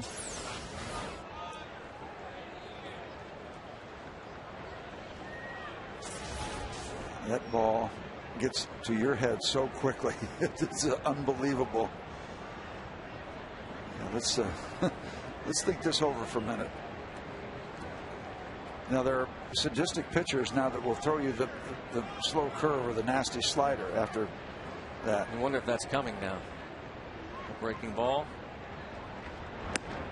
A breaking ball and a strike 3. Worth doesn't think that was a proper call, perhaps, but he got him. And that was, maybe a breaking ball, but a bad one, up and in. And that ball, that's the kind of ball that can be hit a long way. Maybe he saw a spin on it and just left it off his list of attempts, or just thought it was going to stay inside. Daniel gets the call. With your old teammates here, and I'm sure you have great remembrances of 71. Oh, it's unbelievable, to get together with these guys once again after spending a few years with them, competing, and then coming back and enjoying the situation. It's unbelievable. And following in the footsteps of a Hall of Fame second baseman, Bill Mazeroski, Rennie Stennett trying to take your job, Willie Randolph, who's coaching now for the Orioles, trying to take your job. What a glut of incredible second basemen you guys had. Well, it was just a testimony to the Pirate organization at the time. They signed a lot of great ball players. Oliver, Stargell, and you can go on and on. Myself, Kleins, and all of us, Hebner, Robinson. They all came out of the organization, and that's the foundation. And once we got to the big leagues, it was like a happy family. I mean, we spent a lot of time together in the minors, and we came to the big leagues all together, and it was just. I don't know. We had an air about us, Dave, hang on a second. We have to take a break. We give or DL today when Chipper came back. Apparently, he was swinging the bat all right. So Wilkin Ramirez went down to Gwinnett. Schaefer stays with the big club, and let's see what he has in mind. He turns it loose and is down strike 1.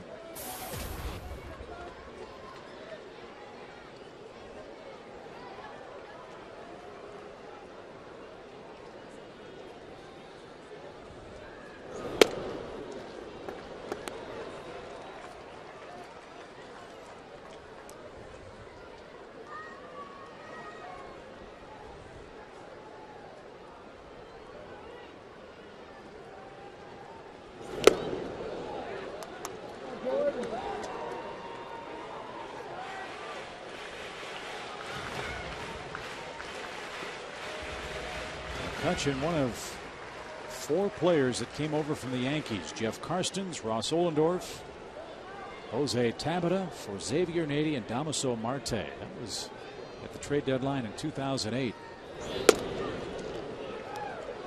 A very good deal for the Pirates. Sure stocked him with good players, didn't it?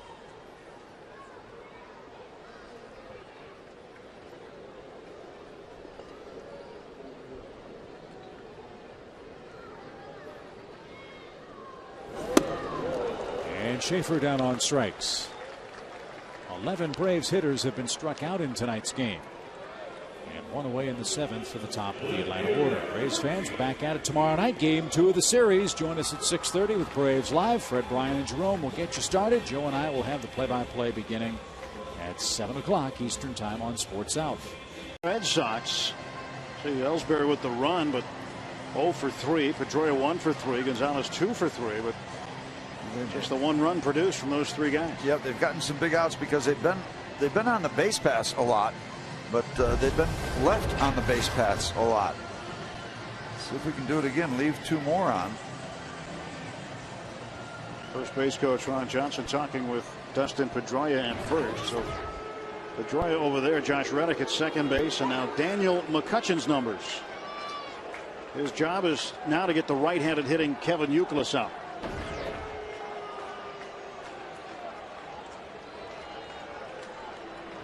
Sold out house at PNC Park tonight. Expecting another one tomorrow. And if you come tomorrow, you just might as well camp out. Stay around for Sunday.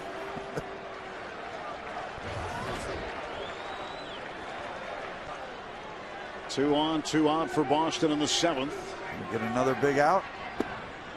McCutchen's first pitch outside, ball 1.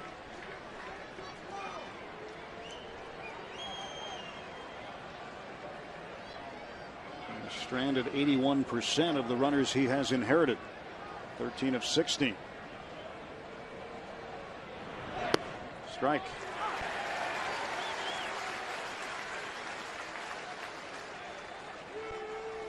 Now you got to wonder too, going back to his batting stance, Steve, did he wake up one morning and say, I think it would be a good idea to do it this way?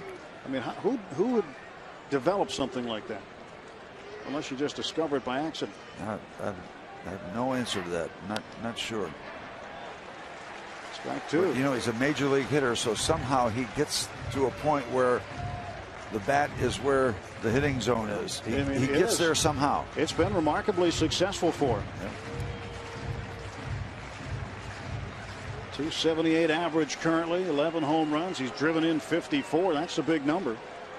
So he gets it uncoiled in time. Now there is a hat.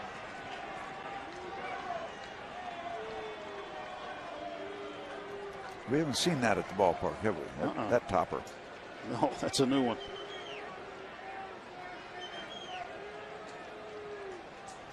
One ball, two strike pitch from Daniel McCutchen to Kevin Youkilis. And he got him. Strike three. McCutchen comes in and puts out the Red Sox fire.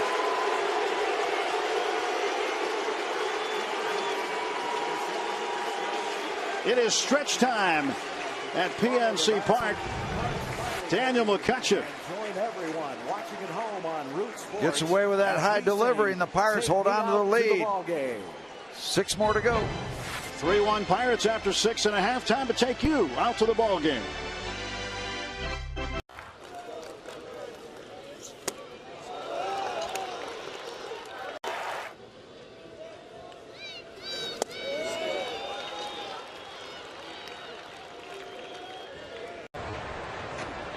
Scott upset.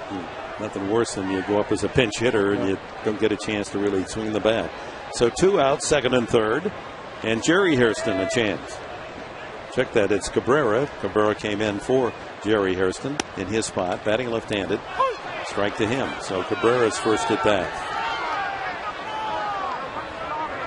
Jerry Hairston a single and a 2-run homer. 2 for 4 tonight. Cabrera hitting just 193 from the left side. Strike 2. McCutchen finding that strike zone. Good two-seamer fastball on the inside part of the plate. Starts it in off the plate, and it catches that inside corner rather, for the called strike. Cabrera, 21 runs batted in this year. Strike 3 called. Cabrera didn't offer a swing. 3 pitches, all called strike. Inning over. 2 men left in scoring position. On to the 8th we go.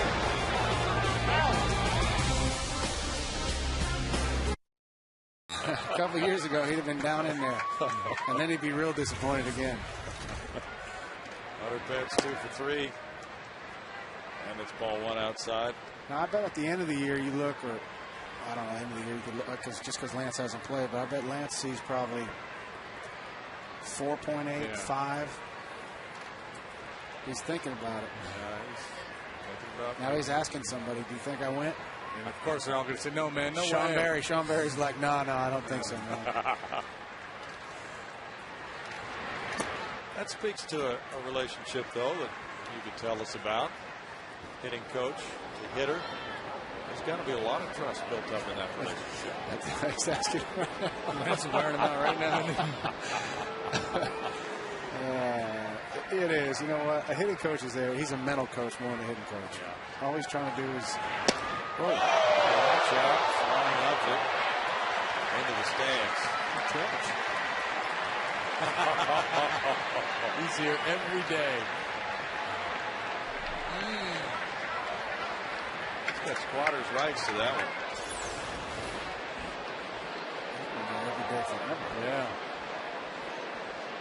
Ooh, he deserves it. Let him keep it. He does. Fortunately, the guy in the red shirt on the other side of him's not hurt. But he's good. Yeah. He got Hunter lets him have it. That's a good veteran move by that guy. See, most people, they go and they stand up and they raise it up over their head, and then somebody say, hey, we need that bat. He just tucked it away. I got 2 hits tonight at first.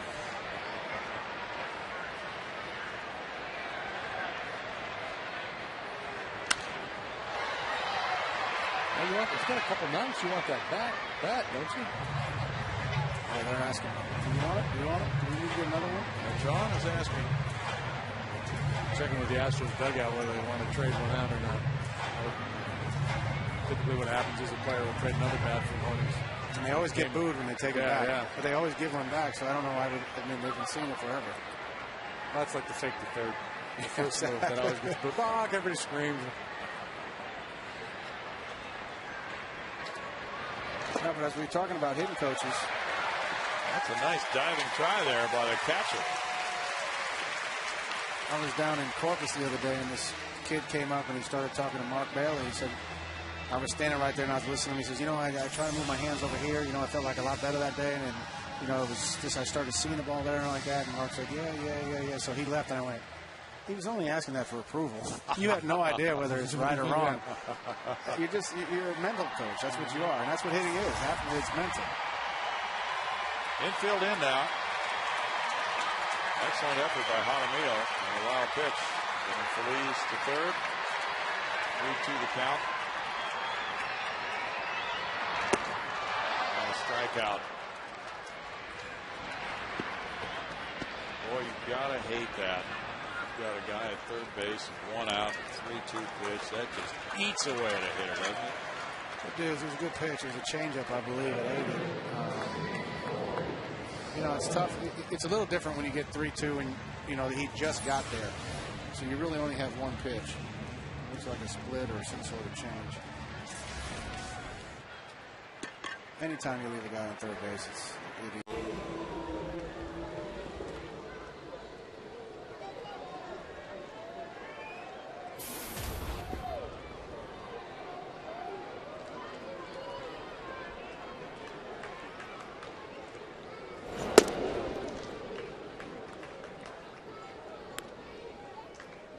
Even with the return of Chipper tonight, the Braves still have not been able to put their opening day lineup back out there. To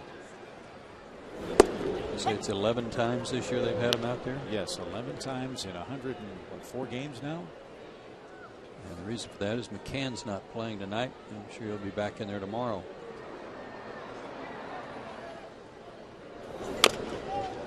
And I wouldn't be surprised that we don't see him tonight at some point. Pinch hit. Yeah, it's 103 games officially. Remarkable that the Braves have won 59 games with that man having to juggle so many different lineup options in the Braves dugout.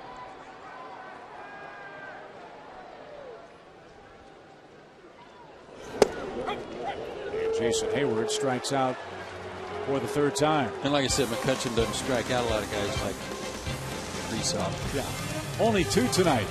And we head to the stronger as the game went on. You know, and there's nothing better than the day after you win a major league ball game as a starter. Nothing better. You are on top of the world. Take a look at that line. You should be on top of the world, young man. Great stuff. And he did get stronger as the game went on.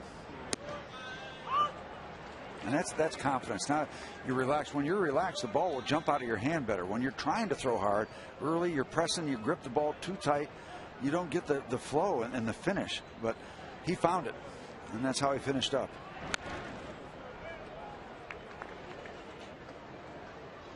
Oh, 2 on Jason Worth. By the way, I love the way McCutchen pitched Ryan Howard with the back-to-back off-speed pitches to get the easy pop out to center field. Nice sequence. Back-to-back changeups are not what major league hitters are looking for.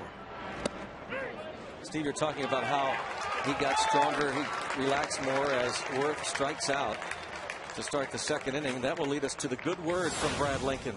Oh, absolutely. You know, it gets that monkey. AAA, Toledo leading Indy 4-1 in the 6th. Altoona leading Akron 4-1. Andrew Lambeau 1 for 2. Stetson Alley pitching for State College. 4 innings, 5 strikeouts, and 1 earned run.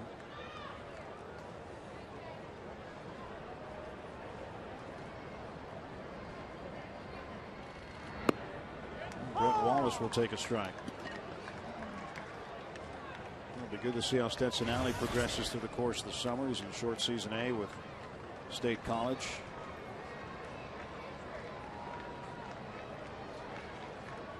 Keeping an eye on many of the top prospects for the Pirates. Jameson Tyon in particular. And when is the deadline to sign this year's crop? August 15th. Still plenty of time for that. Too much time.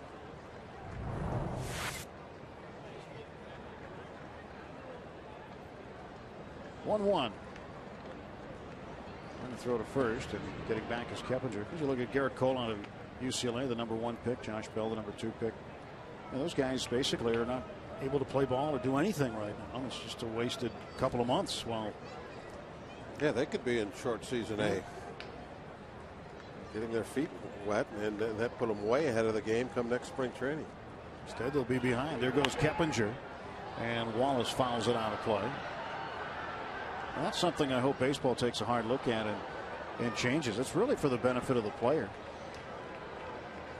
Well, in some cases, not all, but in some cases, and maybe even in most, if the player turns out to be as good as you hope, he's getting to the big leagues a year sooner than he would, and his career now is going to be a year longer.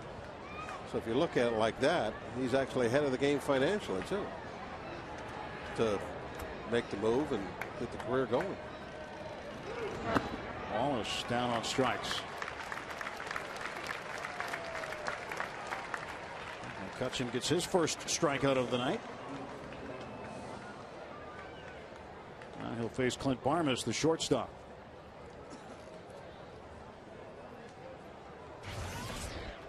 Barmas has a couple of singles tonight, 2 for 3. You to that sort of thing, and you can't get caught up in trying to do it all the time because his fastball is too good. And he's 6 foot 210. I keep thinking he's bigger. Brad Lincoln looks bigger than that to me. Looked bigger than that to Cubs hitters too yesterday.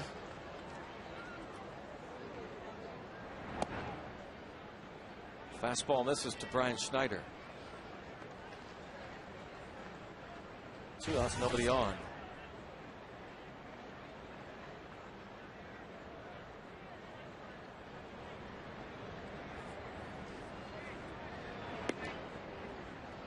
Now McCutchen falls behind 3-0. Carlos Ruiz on the disabled list with a concussion, so Schneider getting playing time. The Parrot is back after his trip from Philadelphia.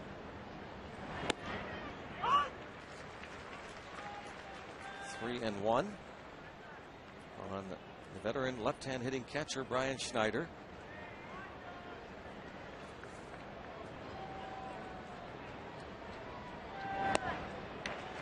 And now a full count. This is McCutchen's second start since being recalled for the second time this season. He made 3 starts in April, sent down to the minor leagues, pitching for AAA Indy.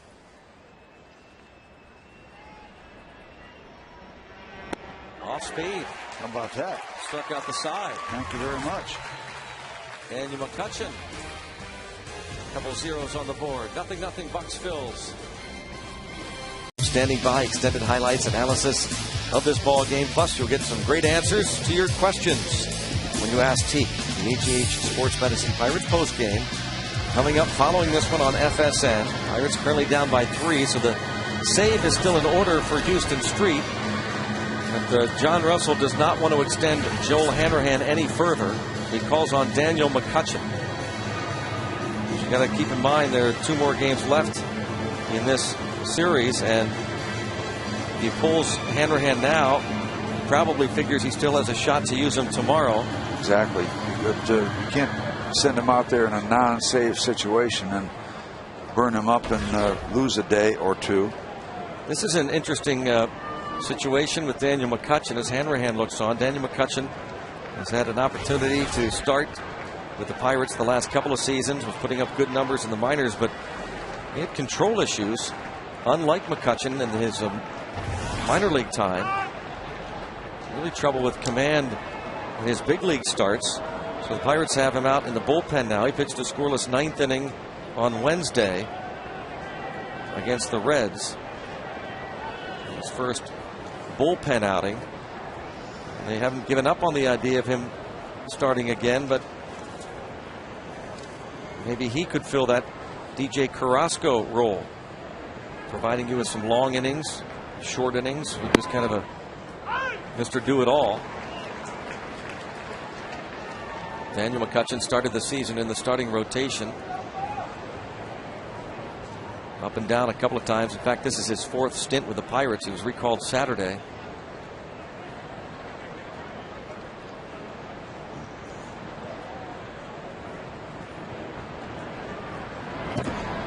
You know, the issues continue with the Pirate bullpen, obviously, tonight. But kind of on the back end problems, which we hadn't discussed. You know, you talk about Meek and Hanrahan as you watch this ball that Chris keeps out in front. Evan Meek, a scoreless inning, but he struggled. I mean, it wasn't clean. It was laborious. Yeah, he worked hard. And then Joel having all kind of problems. Ball and 2 strikes on Ionetta. So the issues spill over.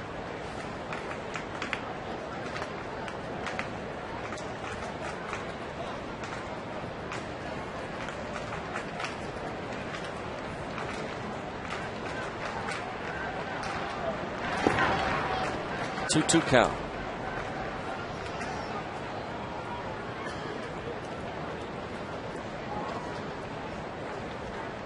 Daniel McCutchen, an 8.18 ERA in 7 starts this season.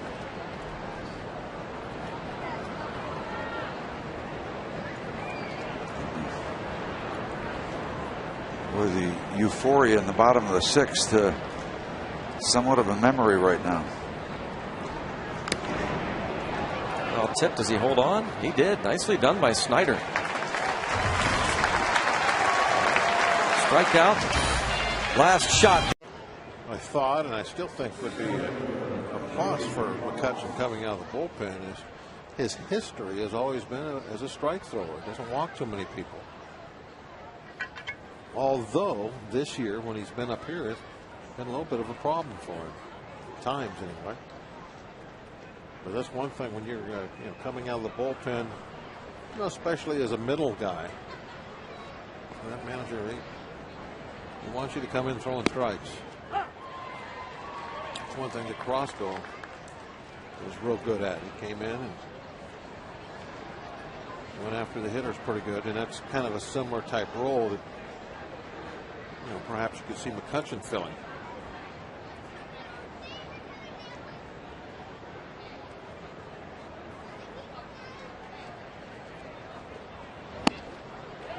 Strike 2 to Cody Ross. I was looking around the ballpark tonight. You know what I didn't see? So I see a bunch every once in a while. Saw one last night.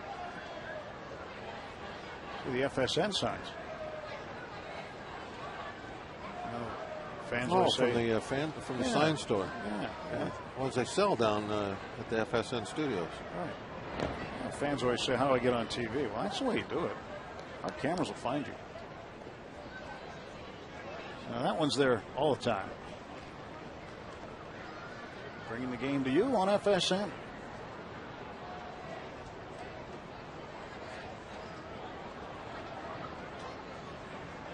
Kutch's crew had it last night, way up in the rafters. They had it, and they got on TV. Isn't that funny how that works? Strike 3. Cody Ross goes down.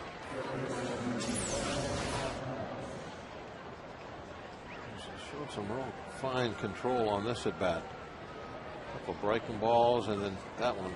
Yeah, that's at the knees. You could see it pass right over the knee. Good location. Ross didn't like it, but that was close enough.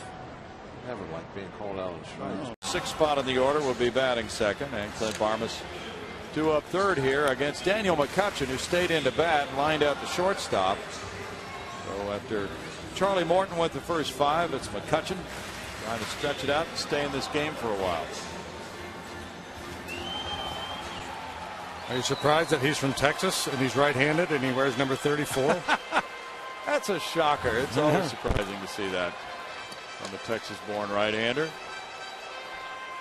Wallace has been on base all 3 times tonight. 2 singles and a walk. He's driven in a run.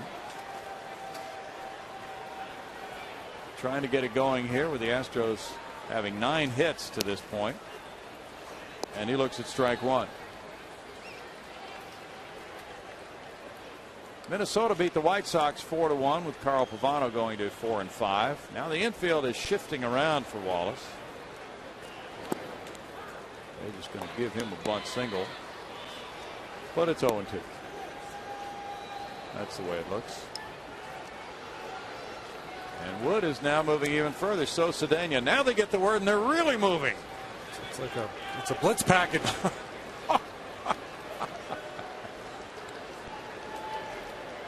1 ball, 2 strikes. It's interesting because he would be more inclined once down in the count to hit the ball the other way. True. So I don't think they were necessarily reacting to the count. They were just late to get into position where they wanted them positioned originally. Yes, they were.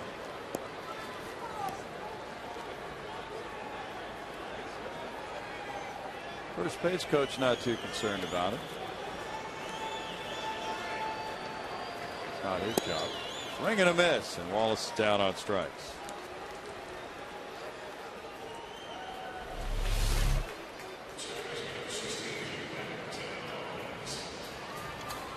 The split finger pitch there from McCutchen. Urgency going down the first. Blomquist takes inside. 1-0. Blomquist extended his hitting streak to 14 games with a single in the first inning. Grounded to Walker at second and then struck out swinging in the third. Gerardo Parr, the runner at second. Going to chase one down.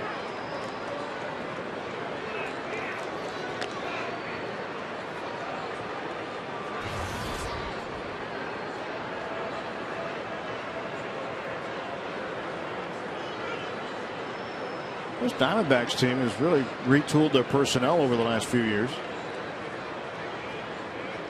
Finding a spare part here and a spare part there. And this year, certainly it's worked out. Well, definitely the surprise of the National League. Who would have thunk it? Kevin Towers now the general manager here. 15 years at GM. He'd been with the Padres for a long time. And has taken over the reins here in Arizona. They've got to be pretty pleased with the ball club. Guy's got a lot of experience. There's KT. Kevin Towers, a pretty good guy too.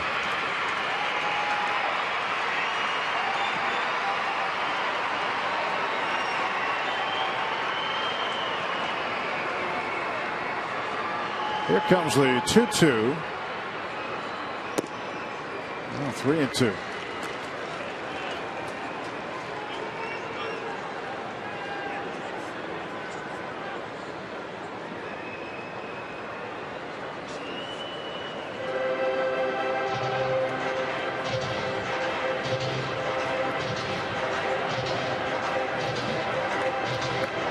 Magnozzi and McCutchen trying to get on the same page now.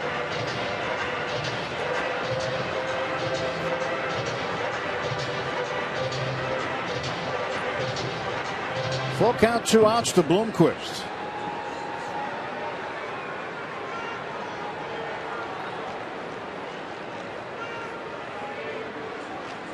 Got him. Great by him. Blomquist throws the bat. He goes down swinging for the second time in a row. Lee, Walker, and Ludwig coming up.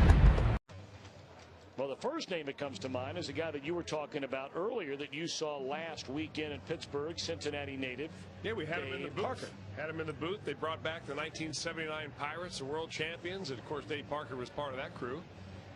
Did he have 100 home runs as a Red is the question. Well, I know one thing. He had a couple of great years here. One of those years he could have been the league MVP. Yes, he could have. Well, what a player he was. You know, I saw where he was, talking about his numbers and his career and stacked up against some of those guys in recent years that have gone into the Hall of Fame. And I think there's a legitimate argument there that Dave Parker could be voted into baseball's Hall of Fame.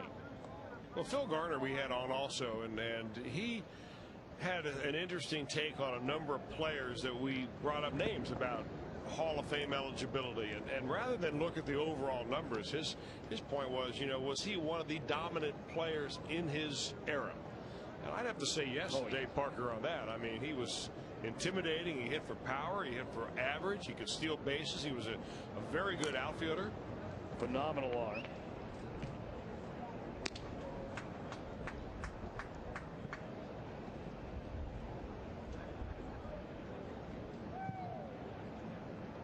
Well, you have it there in front of you on a computer. I mean, just for some of the fans who, aren't familiar with some of the precise numbers, is there's strike 3 to Valentine. Home runs, RBIs for Dave Parker are what? Overall, he's a .290 hitter lifetime. Wow, that's a good number. Yeah. Played about 18 years in the major leagues.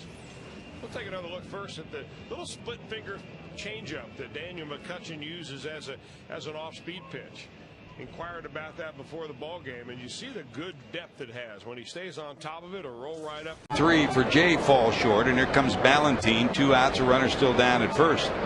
Vladimir flied out to right first time up.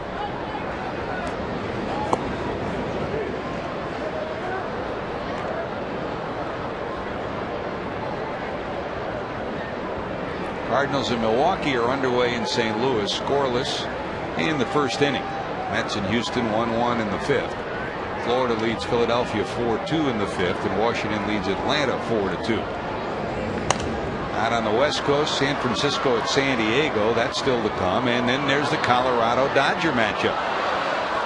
All along, everybody was thinking, well, the Rockies are in pretty good shape in the wild card, and guess what? They've got a chance to win the division. Wouldn't that be something? For Jim Tracy, who's the odds-on favorite to be manager of the year in the National League. Boy, they're finishing strong till the end. A 3-game series in L.A.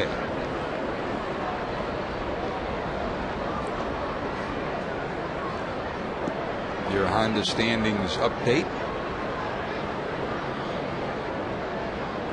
Ubaldo Jimenez against Randy Wolf. That's your pitching matchup for tonight at Dodger Stadium.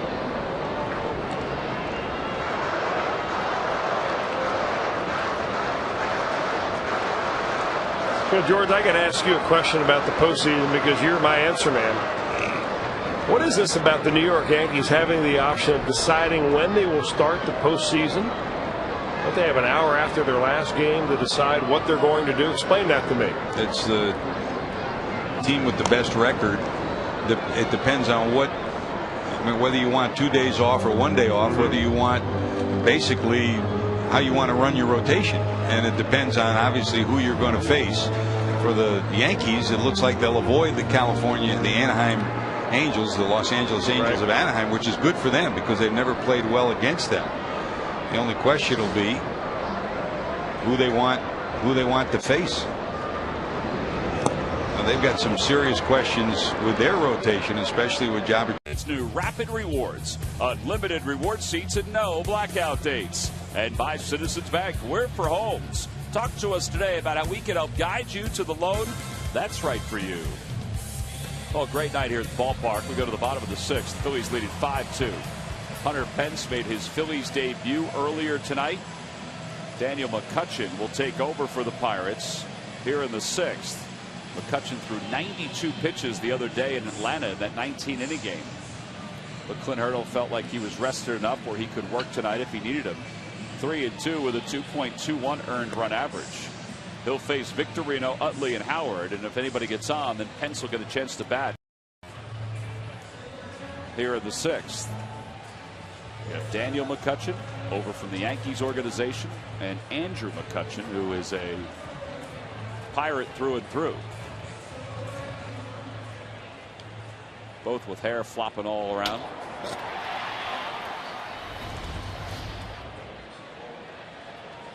Victorino's 1 for 3, scored a run in the 3rd. It's kind of neat to have Pence's debut here at home. Oh, yeah. Makes him feel a lot better. I mean, he's got to feel like he's coming to an all-star type team. Because the last 2 years, Lee, he debuted in San Francisco. Remember, the Phillies were in Arizona when Ruben Amaro made the deal. And Oswalt debuted in Washington.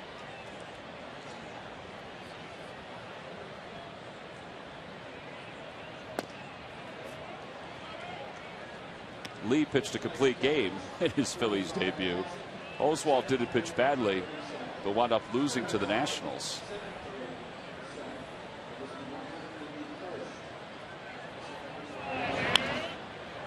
Victorino fouls it back. 1 ball and 2 strikes the count.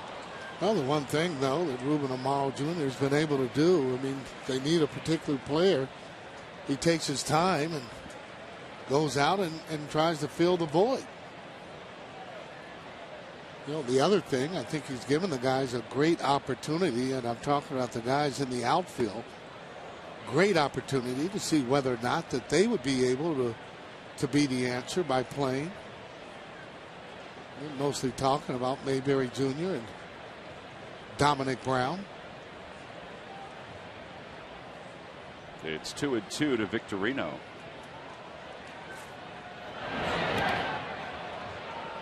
The ball's in the dirt.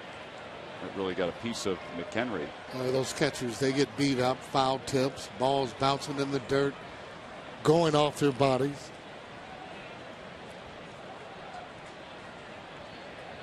There's John Mayberry, still up here as an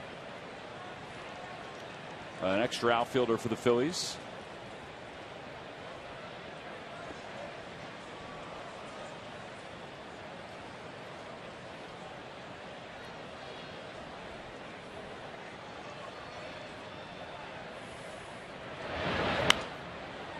Victorino hits a foul over the left side, not a play. It remains 3-2.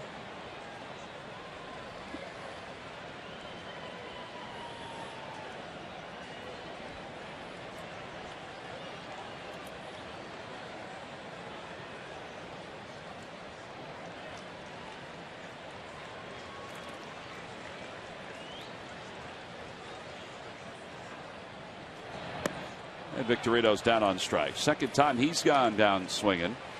And 1 away here in the 6th. That'll bring Chase Utley to the plate. Sunday nights. Summer value. The get-go summer value pack. I think Doc wound up with 19 wins that year, 1971.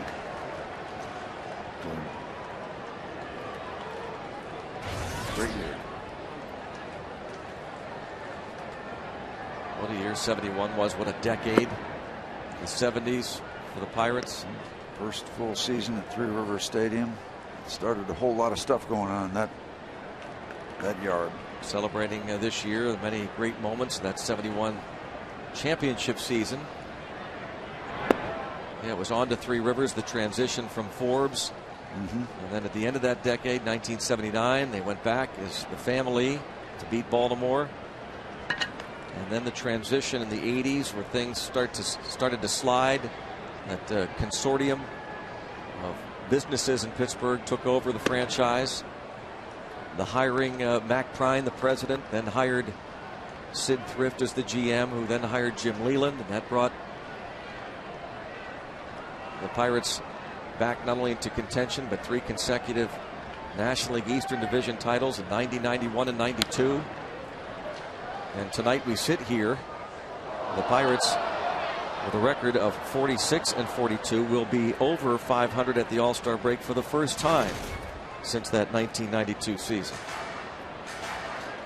Was Mayor Caligiuri involved? Yep, very much so. Yeah, Mayor Caligiuri, private public consortium, played a huge role keeping this team here in Pittsburgh. Talk about a huge role. Daniel McCutchen has been huge. Go to the bottom of the 6th. Pirates down by 2. Well, Victor Martinez coming up to the plate, and the Pirates shifting defensively. Nobody on.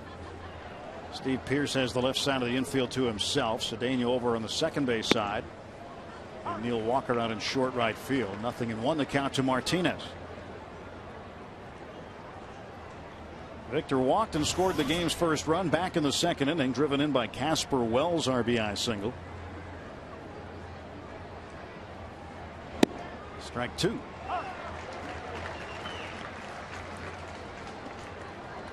Daniel McCutchen not fooling around here this afternoon. And one of those guys you love to play behind. He works fast, throws strikes. Typically, you'll get a lot of action, although that hasn't been the case through 1 1/3.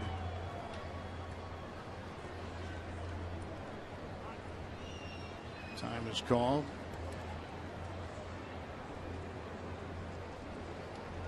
Victor Martinez looks out on the field and see where he might find an opening. He's hit 6 balls to the left side this year safely.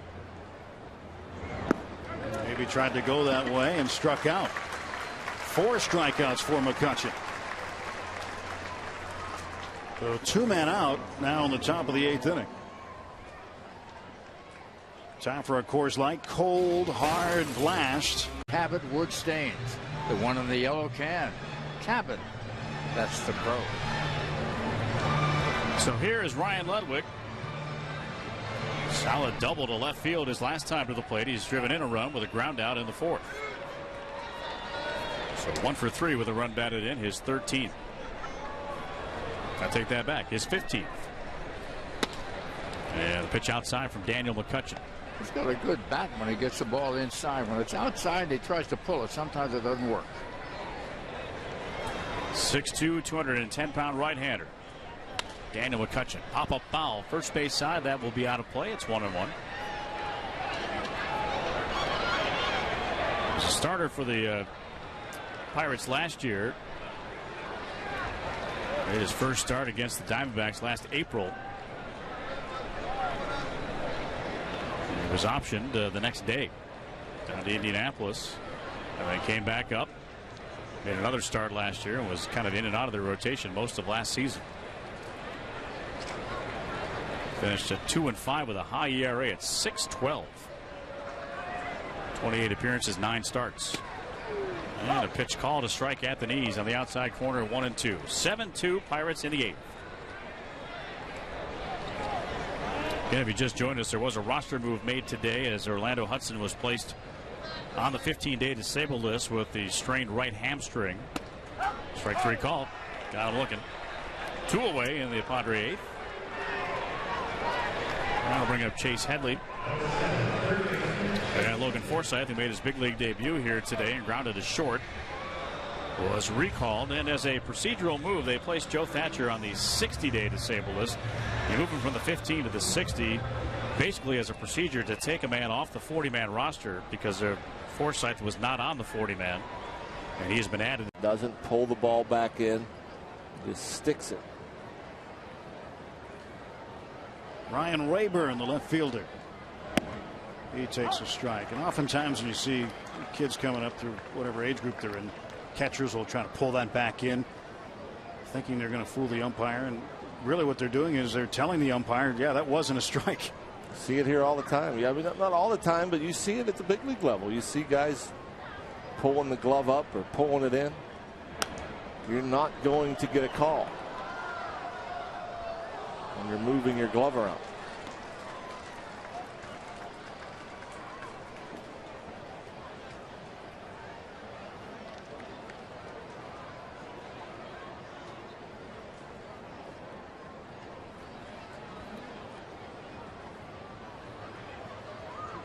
Porcello the runner at first after a leadoff infield single.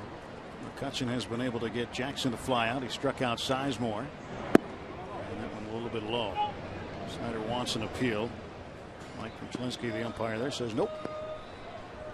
That'll be ball 1. Daniel McCutchen from Norman, Oklahoma, went to the University of.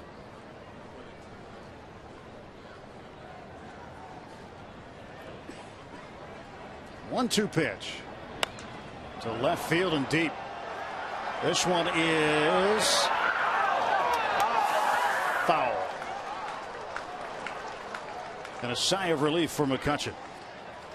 Just a long strike.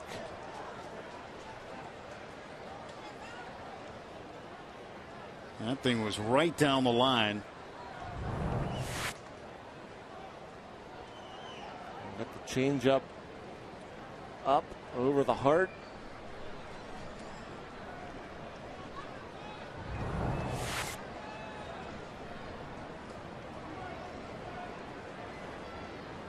Rayburn was trying to will that ball to go more to the right, but it wouldn't have any of it.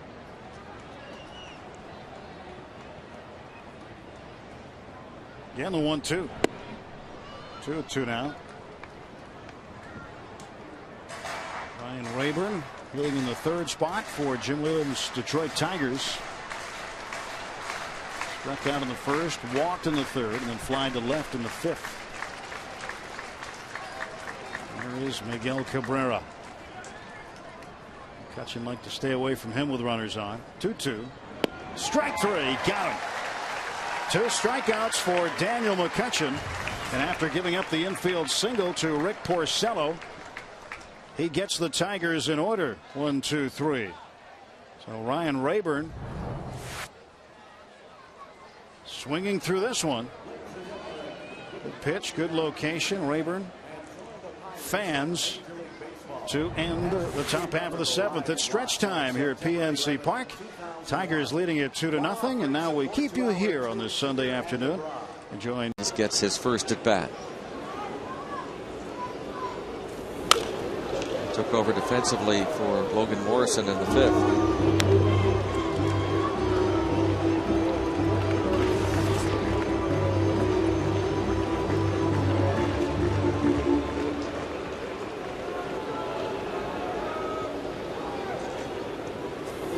In case you're wondering, Josh Johnson has thrown tonight 98 pitches.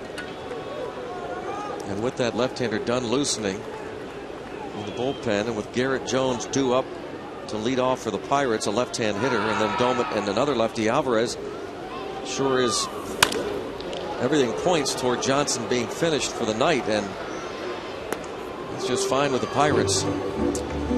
Indeed, I thought it was important trying to take advantage of all you could against Johnson, and whether it be extending at bats or drawing a walk or doing what you could to get that pitch count up. It never really did happen.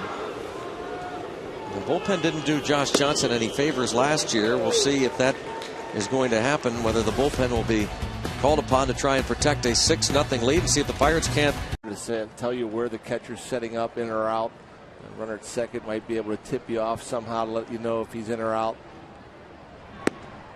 But you certainly can't peek. If you peek, you're going to have a bruise. I remember Matt Williams. It used to be, people used to think the way he kind of rubbed his chin on his shoulder, they thought that somehow he was peeking in to see where the catchers sat up. But no, it's amazing, especially a big guy like Chris Snyder behind the plate. I mean, and you see the late movement at times, setting up for a pitch. And you think you'd be able to hear something, but you can't. Make hitting a lot easier. Snyder setting up toward the outside. Pitch right there for a strike.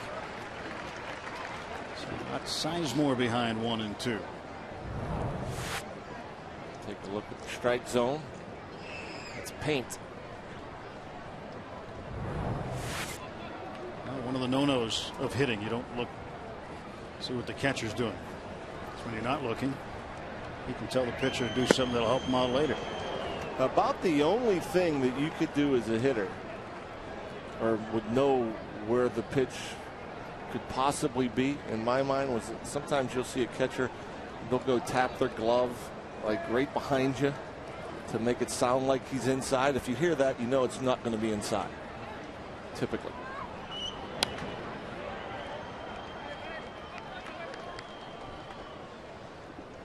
Sometimes, can you pick up when a catcher, sometimes when he taps his glove on the ground, trying to tell the guy to bounce one up there? Is that something you can pick up? Not really. No, can't. You don't hear very much.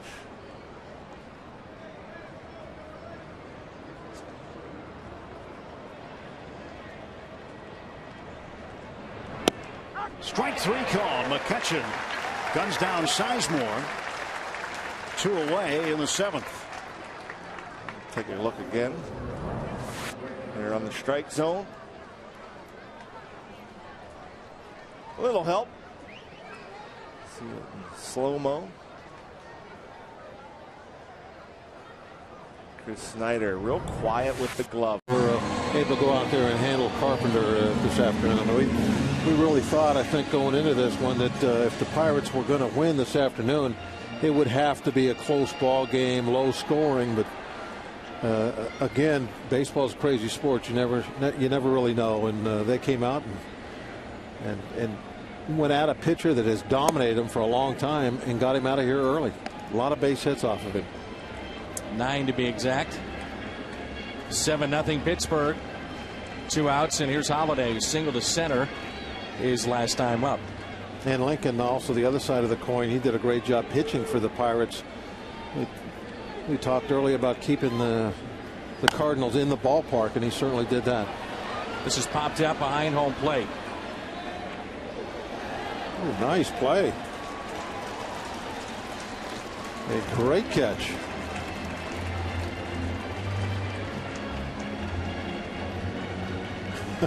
Congratulations.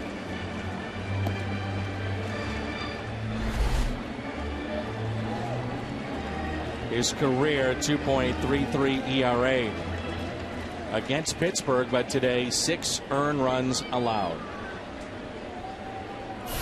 They'll play behind Pujols at first, and here's the 0-2 pitch.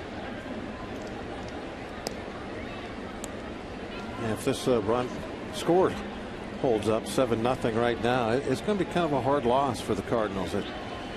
They had to think with Carpenter on the mound today, a youngster facing them, making just his 3rd start this season. You got to think you're going to win, and not only to lose it, but to lose it in the fashion they have, where they've been dominated. It's going to be a tough ride home. Milwaukee has Chicago tonight. And a called 3rd strike on Holiday sends us to the 9th. Pirates on top, 7-0. So does he.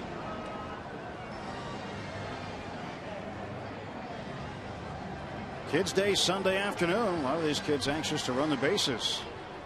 A gorgeous Sunday at PNC Park. Get to do that after each game thanks to H.K. Anderson Pretzels. Picture perfect day. Taking a ball game. Yep, that's how many runs the Tigers have. That's right. Oh, looks like the Dippin' Dots, Rock. Good stuff. Here's Miguel Cabrera taking a strike from Daniel McCutchen.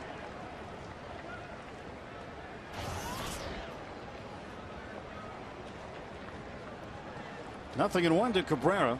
A double off the right field wall in the 6th inning, and flares this one into foul ground right into the front row.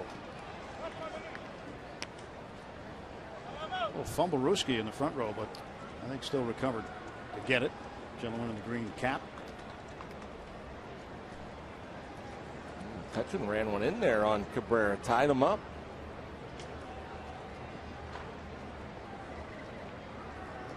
No balls and 2 strikes. Cabrera 1 for 3 today. Here's the pitch. 1-2, trying to get him to chase. Well, Colorado had a 1-0 lead in that game with Milwaukee. Brewers have since put 3 up. They're at the top of the 6th inning. 3-1 Brewers. Houston leading Toronto 3-2, bottom of the 8th. St. Louis pounding Kansas City 7-1, top of the 5th. Cincinnati on the verge of being swept by Cleveland. Sent them reeling. 9-4. Tribe with the lead over the Reds. Bottom of the 7th.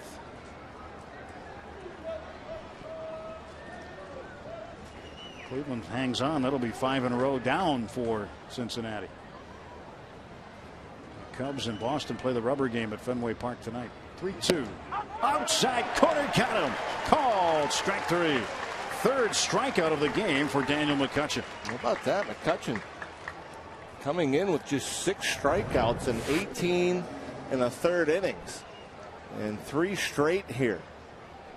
As the strike zone has it a little bit off the outside corner, but the crew chief on it. Rob Johnson has walked and grounded to short.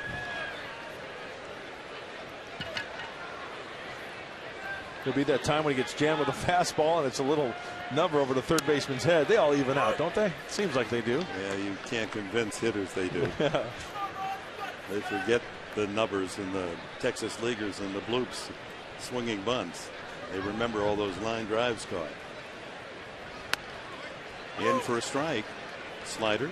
Well, McCutchen's done some good pitching out of the pen. This is his 8th game. He's gone now 10 innings plus, allowed only 6 hits. No runs. Just 2 walks, including the one tonight. And down goes Rob Johnson. He has his first strikeout. Does McCutchen. Will Venable. Hard ground ball out to the first baseman, and he struck out the last time. That's the size of a bird. Wow. And it was in the booth. And Mothra. all I could see was you getting up. It was and Mothra. Your arms flailing. Well, I was trying to get it. If it was a spider, I'd have been going out the back side. But since it was Mothra, I was trying to save you. Mothra. What happened there, by the way, while I was battling that moth? Ground out the second. Out, yeah. That thing was big. I hit it once. You hit that? It didn't even phase it. No.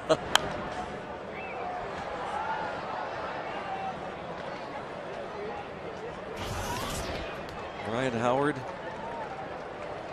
Got all that moth dust on my hand.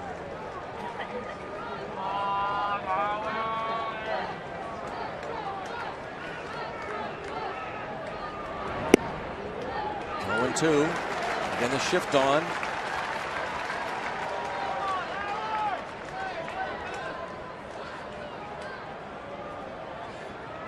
It's Neil Walker playing shallow right. A 1-2 count on Howard. Got a softball game with an outfield rover. Yep. Brandon Wood now at first base, by the way.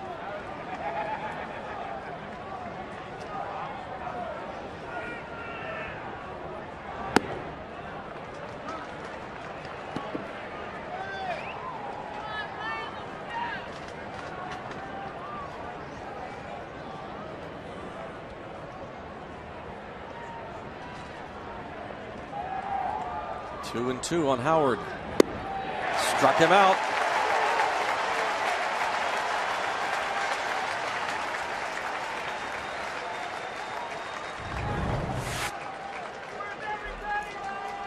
Time to chase, down and away.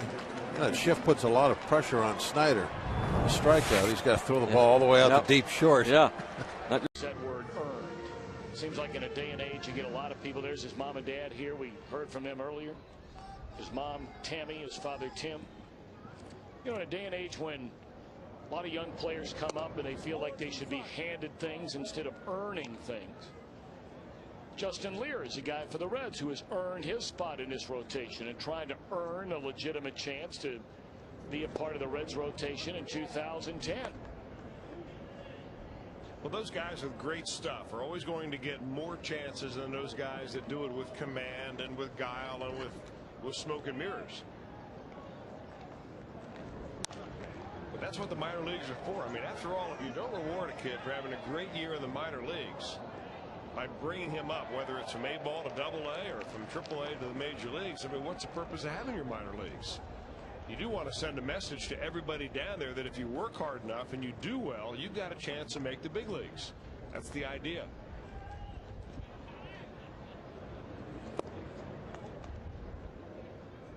Got a pretty good arm, too. I mean, he's thrown a few balls today in the mid-90s. I'm not saying he's a cunning thumber by any means. But he's got pretty good command for a guy that throws a fastball this hard. Gone swinging his Gomes, and they're 2 away in the inning.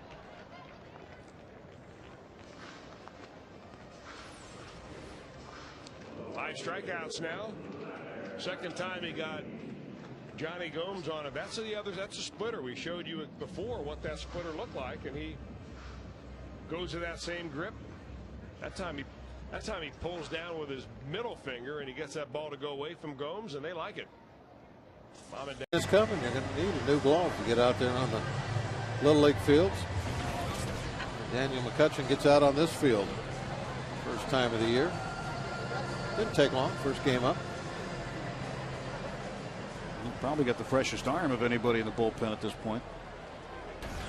So Daniel McCutchen now will have to face Jose Morales. The 3-run double by Ty Wigginton. A big difference in the ball game so far. And we're at the top of the 8th. 6-3 Rockies. Jose Veras chased. He's on the hook right now. And Morales, without a hit tonight, 0 for 2 with a walk, takes strike 1.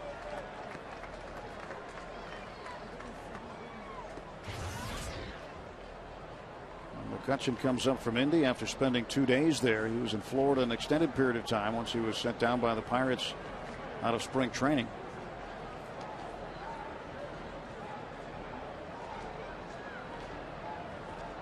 And a big swing and a miss. He got to miss all that first week cold weather. Yeah, he did. He did. He was fishing down there. He and James McDonald found a piece of private water down there. They were catching some huge bass.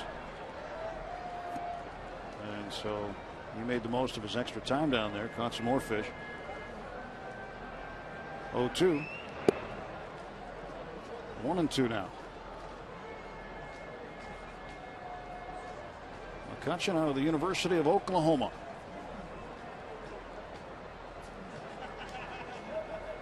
Two outs. Wigginton the runner at second.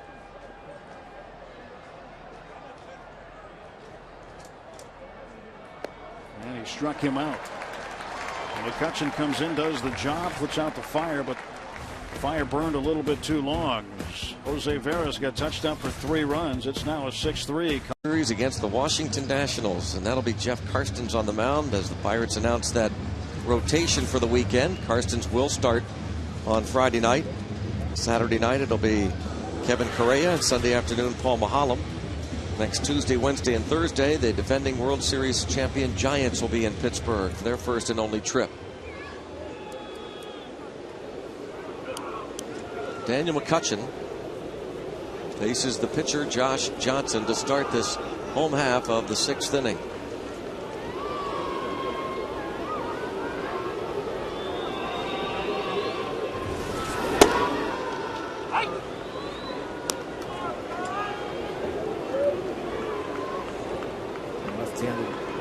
Batting, right-handed throwing Johnson. Where's that elbow pad? I'm sure that everybody in the Marlin organization is thankful for. I mean, you wouldn't want to hurt that right elbow.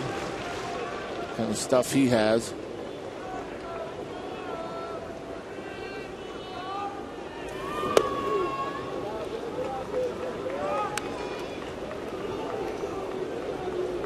You can text Teak 412-412. Gentleman might be doing that right now.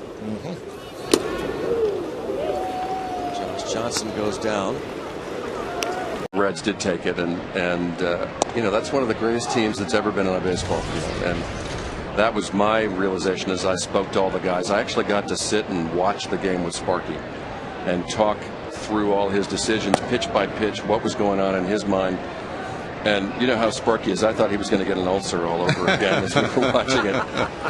Somehow the outcome was going to be different. But it's still a tremendous game, and it holds up to this day. And I had to write about it. That feeling that game gave me stayed with me for 30 years. And I wanted to put the readers in Fenway Park that night. I talked to 100 people who had something to do with that game on one aspect or another. And so when you read the book, I think you'll feel like you've gone into a time machine a little bit, and you can go back and relive what that felt like to be there that night. You're going to do a book signing tomorrow? Yes, at Joseph Beth at 1 o'clock in the afternoon, I believe, with you and Marty Brenneman. We're going to have a little Q&A and talk about the book. And a week from tonight, I believe, on Labor Day. Well, that'll be a big game right out of the chute for Brian Kelly and the Bearcats. But they have Big East Offensive Preseason Player of the Year, Reading High alum Tony Pike again at quarterback. And Marty Gilliard his favorite target. Brand new defense, but boy, they are loaded up on offense. It's an exciting style of offense they play. Indeed. That'll be fun to watch. After reaching a BCS game for the first time in school history last year. Big expectations here in 09. Well, I saw you at a game last year. I was. Didn't I see you at the South Florida game? Yes, you did. That was a drilling. It was a drilling. I didn't Aren't you a expect it to South be. Florida alum? I am. Moving for better things out of the Bulls this year.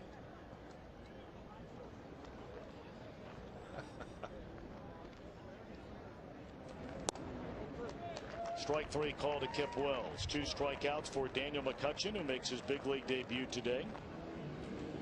He's touched him up for the second time in 3 games. Hanrahan did earn the save yesterday, but Friday night had a rough one, going just a third of an inning, giving up 3 runs. Today, 2/3 of an inning, responsible for 2 runs, and now the base is full with 2 men out for Daniel McCutchen. McCutchen's numbers on the year, and he was going to be the guy used in the long situation today, but now here he's pitching in the 9th inning. Pirates find themselves a run down, and this game is going to have some repercussions for tomorrow with that bullpen. There's 3 guys that have pitched 2 days in a row. Hanrahan, Resop, and Veras. Well, now Veras and Hanrahan have both now pitched 3 days in a row. So that doubleheader, starters are going to have to be very strong for the Pirates. Bullpen going to be a little short tomorrow. Steve Pierce goes into first base. McCutchen inserted into the number 2 spot in the batting order. Garrett Jones was. Joey Votto. A little chopper to the right side, and that is a foul ball.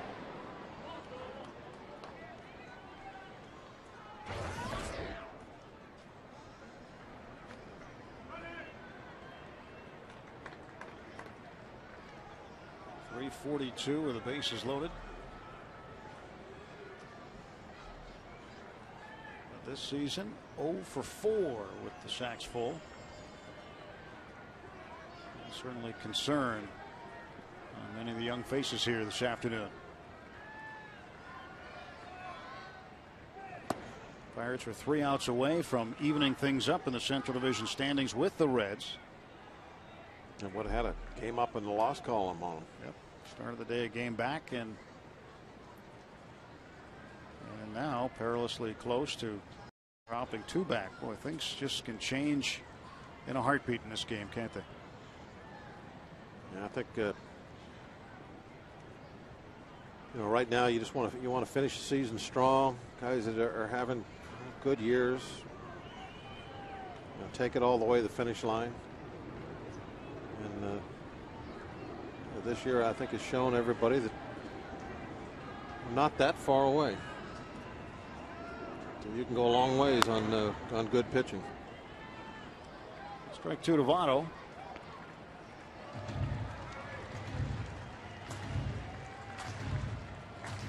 The Pirates still have 3 outs to work with in the bottom of the 9th inning. As the Reds scored here in the top half of the 9th, Pirates may be able to do it in the bottom half. We'll see. They'll have to do it off of Francisco Cordero. Phillips at second base. Over at first is Fred Lewis, and Votto takes ball 2.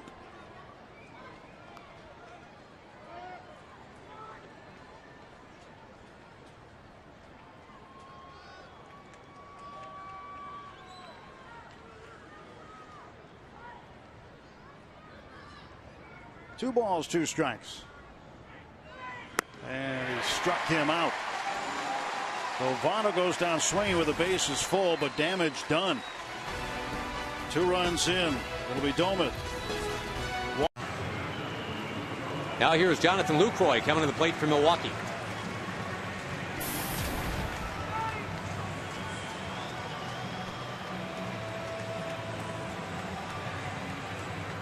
That's a great closer the Pirates have. Just hasn't had a lot of things to close lately, Mr. Hanrahan. Yeah, and I can speak to the fact that it's frustrating when you're a closer and you go through these streaks as a team where you don't get the opportunity to go out there and do your job. The Hanrahan is putting up near historic numbers this year, but. And speaking to Clint Hurdle about him before the game, and Clint's really impressed with how he's taken the job as a closer and run with it. And he's still learning how to close. Well, I think the learning curve is over. I think he knows how to close. We saw McCutchen on deck. In the spot where Estrada had started today. Again, Estrada went 5 innings. The Brewers getting a real nice performance from a guy who had not started since early May. Down the line and left, it's foul.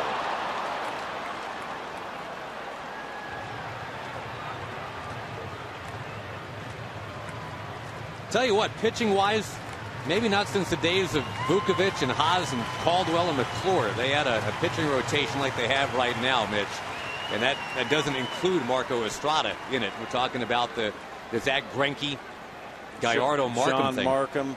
And that, for me, in the winter, that is what put me over the edge. There was two things involved in my decision on who I thought would win the Central. The first being when Adam Wainwright went out for the year for the Cardinals. And then the addition of Markham and Greinke to this pitching staff, for me, made the Brewers the Central favorite hands down. Well, the fans here are with you. There was a run on season tickets as soon as the Greinke thing happened.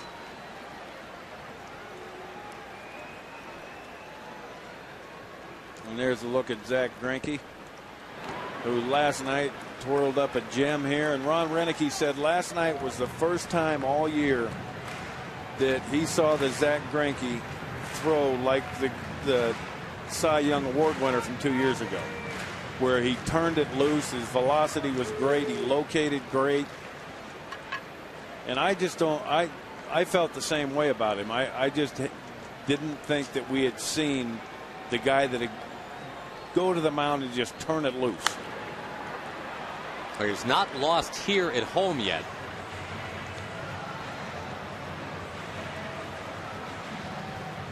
I think Gallardo has held up his end of the deal. Markham, same story. And Gallardo started slow. I mean, he had a slow start to the season, then and turned it completely around. Sean Markham's been exactly what they thought he was going to be. And Zach Greinke, his ERA is elevated, but when you look at his 1-loss total, you have to be impressed. I believe he's won 11 and lost 4. With an 8-0 record here at home, so the fans here in Milwaukee gotta love him. And I think when you look at it, there had to be the right situation for Greinke to go to.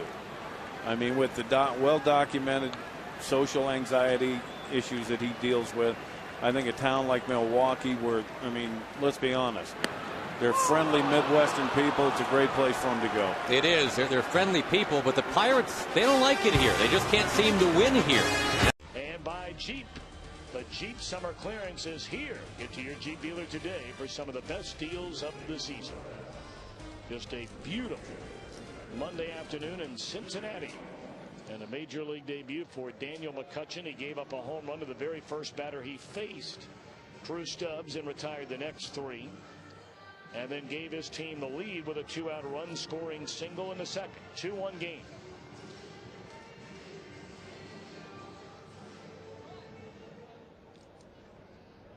Mom Tammy, his dad Tim, in the stands today. And we've already seen them applauding his base hit to knock in a run a moment ago. Johnny Gomes looks at a strike.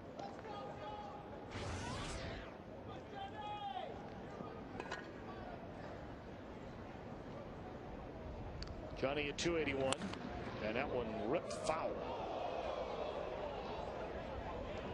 I'm not sure if that ball hit the ball boy's glove, then hit him in the helmet, or whether trying to make the catch, it just fell off. Hopefully he's all right. That ball was smoked.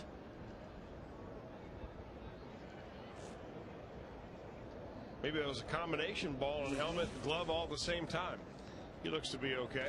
I hope so. A lot of top spin on that line drive. He's tying, get out of the way. Tying the laces of that glove a little tighter out there a little bit now. Game. Well, he's got to come get that one. And Dustin Pedroia coming up. Well, earlier in the game we were talking about, if a 3-game sweep is known as a sweep, should a 2-game sweep be known as a sweep? And go to first base and Ellsbury back. The idea we got is it should be called a dusting. I like it. A 2-game dusting. I think you got something there. Sweep and a dusting.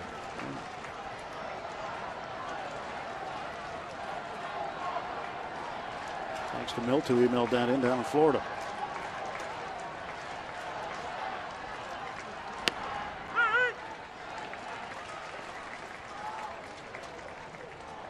Pedroia at the plate, 0-1, and the American League steals leader at first base, and Jacoby Ellsbury. We got the Dodgers coming in for a 1 game. Yeah, now we got to go back to the drawing board for that.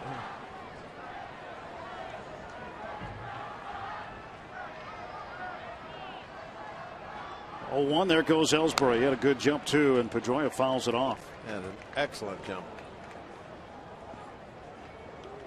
24 stolen bases for Ellsbury. He's been caught a league leading 10 times.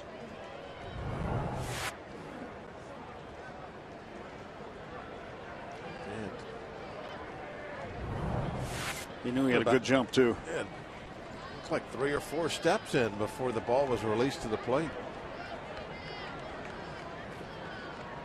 Ahead of Coco Crisp by 1. Elvis Andrus of the Rangers with 22.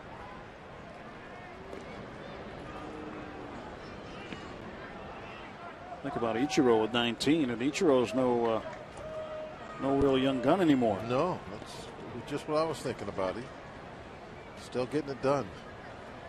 Can you imagine what his numbers would have been if he would have started his career in the States? Would have been remarkable. What was his first 6 years in Japan before he got to come over? 0-2 coming to Dustin Pedroia. 1 ball, 2 strikes.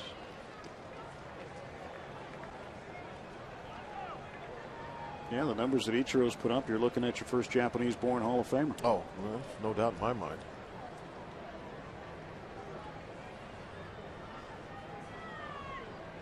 Pedroia without the sunglasses this time up. There goes Ellsbury, and again, shot fouling out of play. Again, Ellsbury with a very good jump. Pedroia's got 2 strikes on him, so he can't really worry about taking a pitch, letting Ellsbury try and steal. He's got to swing if he thinks it's going to be in the zone.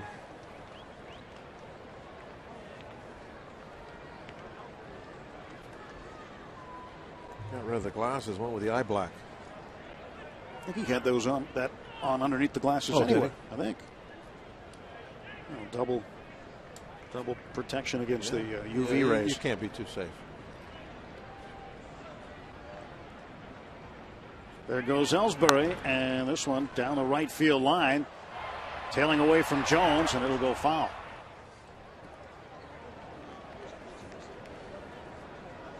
In case you missed it around baseball, some of the stories happening. Jose Bautista going back to third base this week, so we'll see him at third after playing 68 games in right field. Davey Johnson, the new manager, take over the team tomorrow, so we'll see him also on the next road trip. Sparky Anderson's jersey number 11 retired by the Tigers, and Roy Halladay, a complete game today. 4 strikeouts against the A's. 3-1 Philadelphia win. 5th complete game of the season. And the Red Sox head to Philadelphia after this game. They'll have a day off there tomorrow and open up a series on Tuesday. Think there'll be a little interest in that series? Most likely. 2 of the best teams in the game going at it head-to-head 3 straight days. Where are the Yankees going now? They're the ones I'm going to be rooting for. Your new favorite team tied up Colorado, by the way, in the 7th. It's 4-4. 2-2 to Pedroia. It's weird. I've never been all that interested in the Yankees before. I don't know what happened. It's all right. You'll be over it by tomorrow. Next Swisher, Jorge Posada, hitting home runs for New York in that game against Colorado. There goes Ellsbury. Swing and a miss. Strike three. Throw down. Not in time. Almost got to strike him out, throw him out, but Ellsbury's so quick. How about some interference there? Well, Pedroia, watch him come across the plate after he finishes his swing. Right in front of Fryer.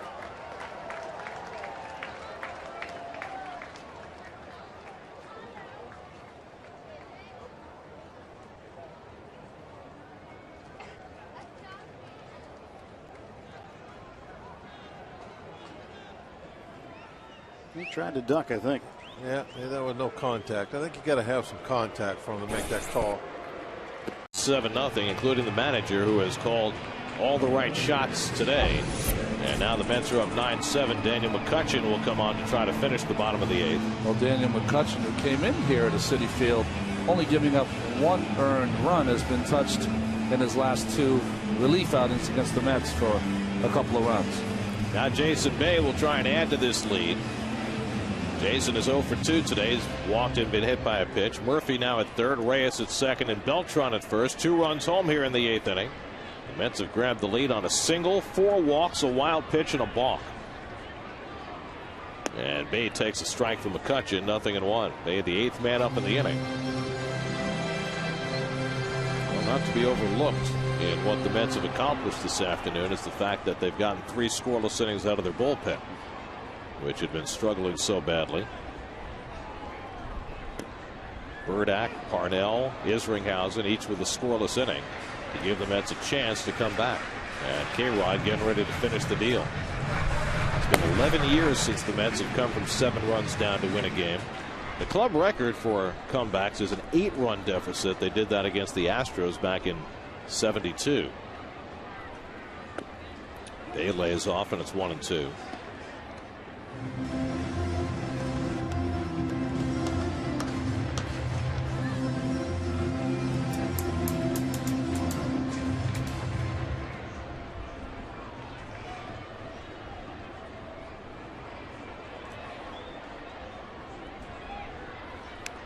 Bay fouls it off. You know, I was just looking at that shot of Terry Collins and thinking of something Terry said this morning.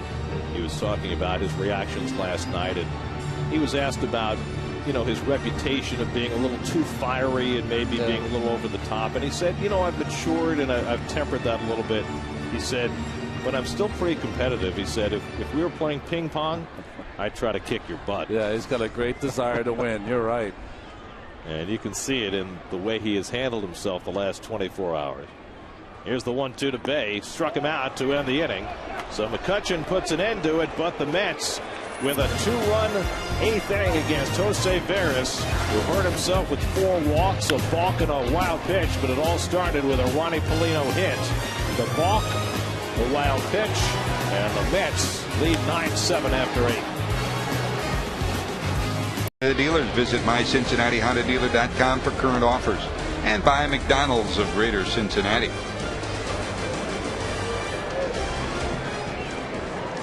Reds back to work with Jay Bruce. Valentine and Tatum due up. Reds' opportunities have been few and far between. A single from Votto in the first, a walk to Bruce in the second, a 1-out double to Stubbs, and the Reds had 2 ground ball outs in the third to end that threat. A walk to Rowland in the fourth with 1 out, and then the leadoff double by Giannis in the sixth, but the Reds couldn't even get him to third. So get him on, get him over, get him in. Hasn't worked tonight for the Reds.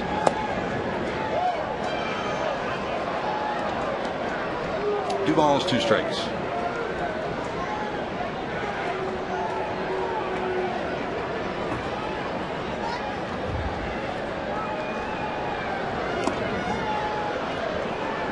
Fouled off, but held on to by Domet. That's a strikeout of Jay. So he's 0 for 2 and a walk. And here comes Valentine, who's 0 for 2.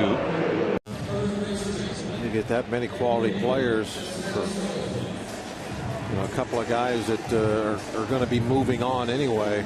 That's what you hope for. Alan Craig moves to the on-deck circle, which would be Mitchell Boggs' spot, and Fernando Salas, who has been a closer this year for the Cardinals, getting loose. A strike to Descalso, who's bounced into a 6-4-3 double play, and he also singled in the 5th. Alan Craig has had tremendous numbers against the Pirates this year. That's pulled foul, 0-2, going back to Chris Carpenter, who made the start today for the Cardinals from 0-4 up until this season through 2010. 11-1 against the Pirates with a 2.12 ERA. And if he loses today, he'll drop to 1-2 against the Pirates with an ERA of 5.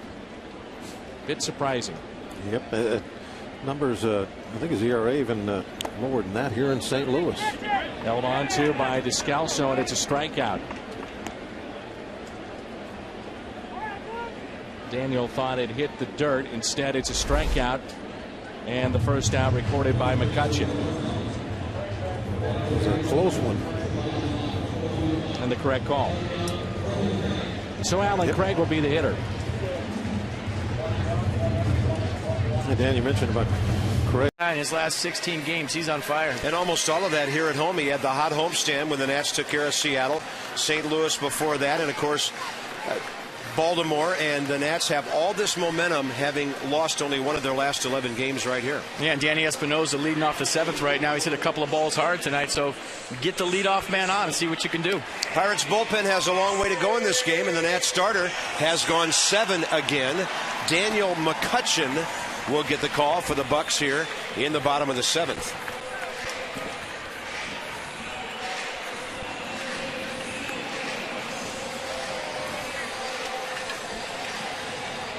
Tyler Clippard is the Nats' 8th inning guy. And the Nats have 7 innings or more out of Tom Gorzolani for the 2nd consecutive time and for the 4th time this year. Yeah, McCutchen, 2-seam fastball, 4-seam fastball. Curve and a change to go with. If the 2-seamer will go 88 to 93, the 4-seamer 90 to 95. Gorzolani, by the way, 95 pitches, 68 strikes. So that could be it for him. First pitch 90 inside corner for a strike.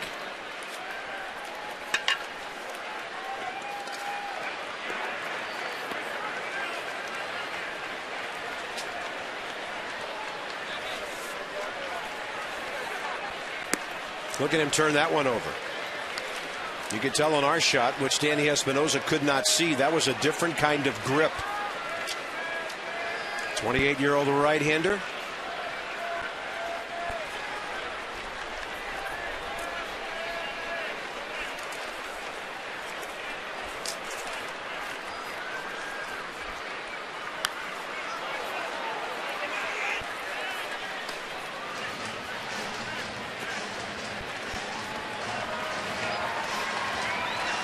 Danny tonight has lined out hard to third and flied out to left.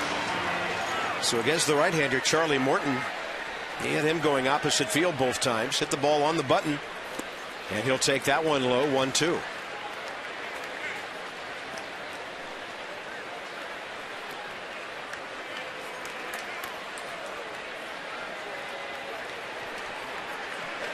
Wilson Ramos, Ian Desmond to follow here in the 7th.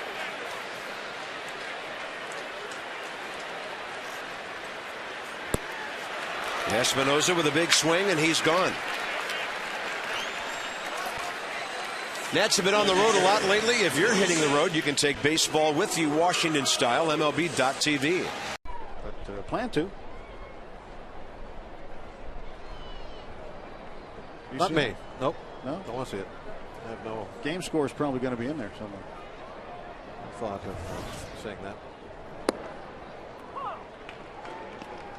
Haven't watched a baseball movie or read a baseball book in a long, long time. Last baseball book I read was Ball 4. Jim Bob? Yep, back in, I think when I was in high school. Mesoraco fouls this pitch off. 0-2. I look at it this way. We live it every day. We watch it. We don't need to read or watch fiction. Well, Moneyball's a true story. Like I said.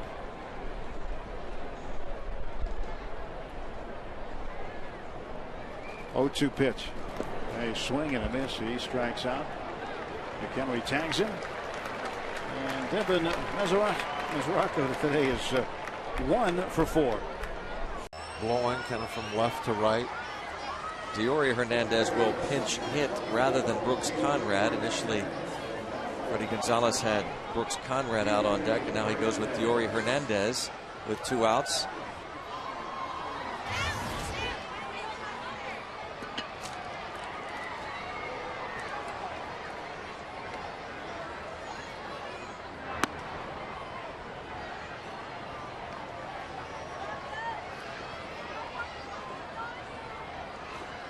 He was recalled from AAA May the 8th.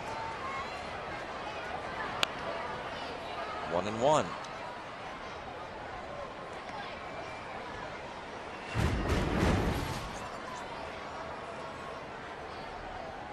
McCutchen struck out 4 of the 7 batters he faced in those 2 scoreless innings on Sunday against Detroit. Scored upon just twice in his last 17 games.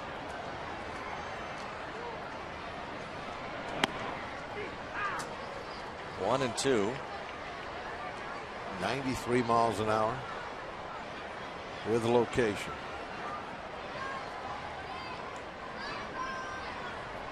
Daniel McCutchen may have found his niche. Struck him out. Coming out of that bullpen. 1, 2, 3. Go the Atlanta Braves in the top of the 7th inning, and another look at the strikeout of Diori Hernandez as he's caught looking on our AGH cam. Gives up on this overhand curveball. There's the spin. And it settles nicely right on the corner. And now take me out to the ball game. Out to the ball game.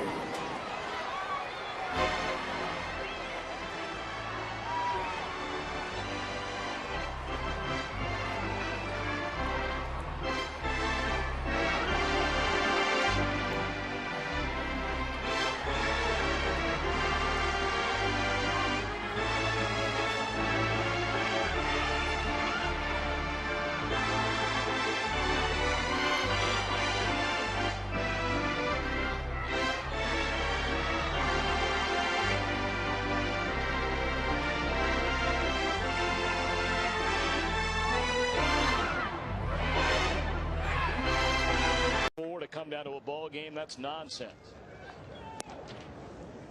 The Kroger meal deal. Top of the order for the Reds against Daniel McCutchen, who makes his major league debut today. Reds in front 3-2, and Stubbs a big reason why. A leadoff home run in the first inning, the first this year hit by a Red. And then he had a 1-out single, stole a base, and scored on a single by Sutton in the 3rd inning.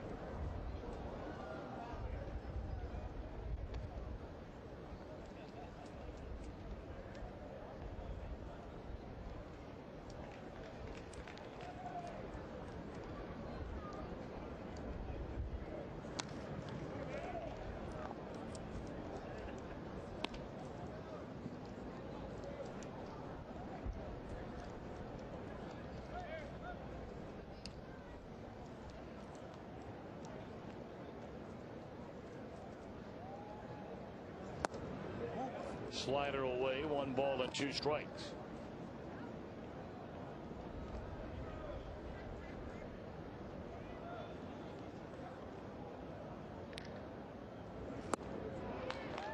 Sutton gone on strikes. That's number 3 of the day for Mr. McCutchen.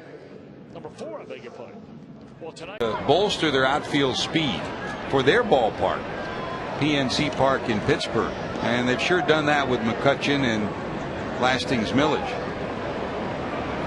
So 1 out, runner still at second, and here's Brandon. Struck out, bounced out 0 for 2.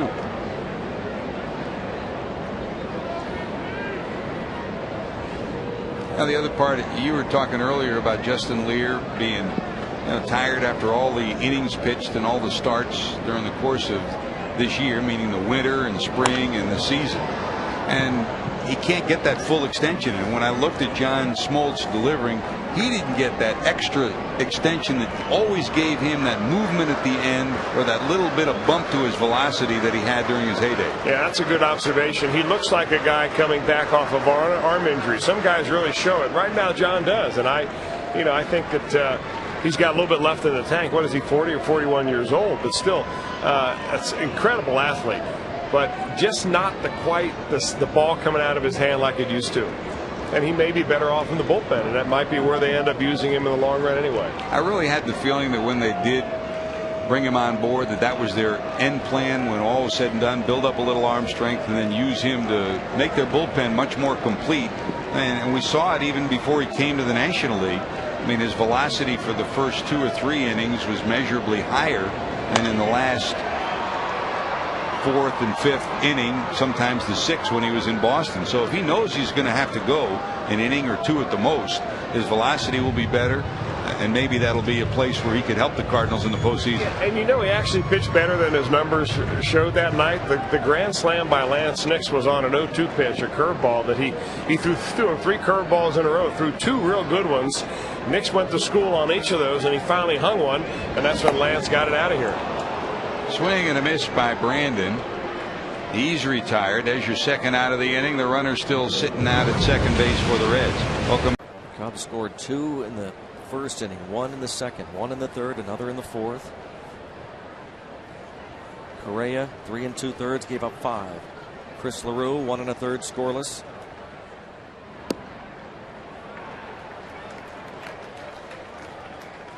Strike on Pena.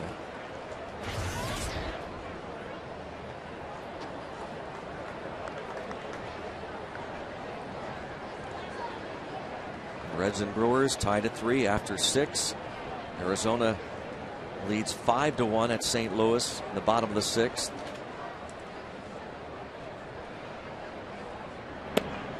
Snap throw to first by McHenry.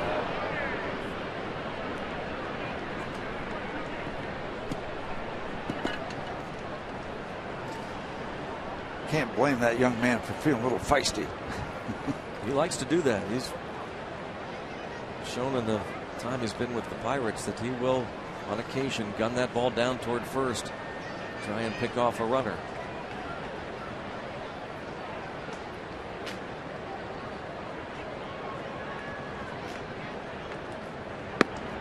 One and 2. Pena lined a single in the 5th inning between the second base bag and the second baseman Walker. And now they'll, with a 1-2 count, move Harrison not just well off the line at third, but over to the right side of second. On 0-2, he was just well off the line. Now 1-2. He moves over there, so 3 infielders on the right side. Chase Darno is the shortstop.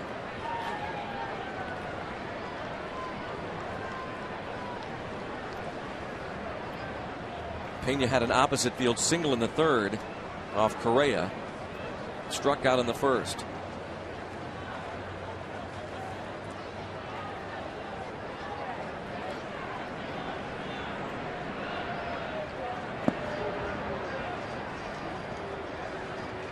Now 2-2 on Pena. How about that? That didn't take long. Wow, that is quick. And that's legit.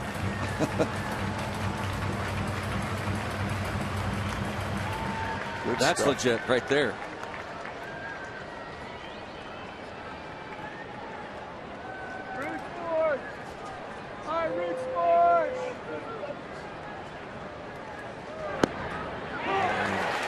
Hot looking is Carlos Pena. At left side. So some anxious moments here with Carlos Gomez. And don't look now, but Craig Counsell's starting to swing the bat much better. That's right. That was a nice piece of hitting. Able to dump one into center field and almost was able to get his RBI.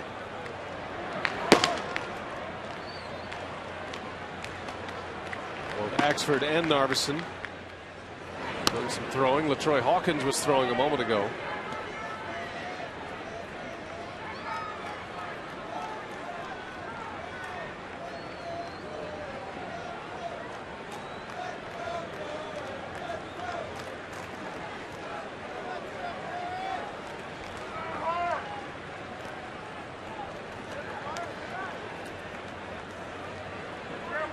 I'm still thinking about the Dan Johnson home run. That's amazing, isn't it? I mean, Mariano Rivera not in the ball game. The Boston Red Sox sitting in that clubhouse in Baltimore watching it rain, and they went from a 7-0 lead, the Yankees, to a tie game in 2 innings. 7-0, bottom of the 8th. Rays score 7 unanswered. They're still batting. They have the winning run aboard. No Mariano Rivera. Scott Crocker pitching for the Yankees. As I recall, Dan Johnson hit a big home run for the Rays in 08. Part of that World Series run for Joe Madden's Rays. He did it against Boston.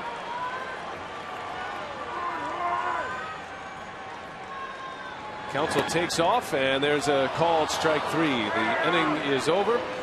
Side retired to the 9th. The Brewers are 3. He's dealt with a lot of stuff, and he's still come out very strong and hitting well over 300. His work ethic, his approach is so solid. Here's Brandon, fouls it off the mask of Domit for strike 1. Here's one that'll jar your head a little bit. Ooh. Well, he had a pitch there to drive, too. That's one of those pitches that Brandon Phillips is looking for on the first pitch of an at-bat with a man on base. 5 away from 100 runs batted in. He could have a big night, a couple nights in a row, and get to that number. Kind of hit a plateau. He had a great, when we were in Pittsburgh, he went from 88 to 92 runs batted in, got up to 95, and is stalled there for the better part of the last week. Yeah, he hasn't had a lot of guys on. Well, when you got Votto hitting in front of you, he doesn't leave many, does he? And you know, exactly. When you've got the guy who is the player of the week hitting in front of you, who's leading the world in doubles, I mean, he's cleaning up the base paths for you. That's right. So the good news is the team is scoring runs. The bad news is you're not getting the RBI. No balls, 1 strike to Brandon. Now Joey had bluffed going to second, and they'll all of a sudden realize he's over there and toss back to first and hold him. Well, he's quickly gaining the reputation of being one of the better base runners on this Reds ball club. Not the speediest by far, but from first to third and from second to home, he's one of the best because he really works at it. No balls, 1 strike. We just left Houston, and he reminds me a lot at the similar stage of his career of Jeff Bagwell. Bagwell was never the fastest runner on his ball club that had some real speed burners, but he was always a smart base runner and would steal a base because you just forget about him. And Joey has the potential to do that throughout his career.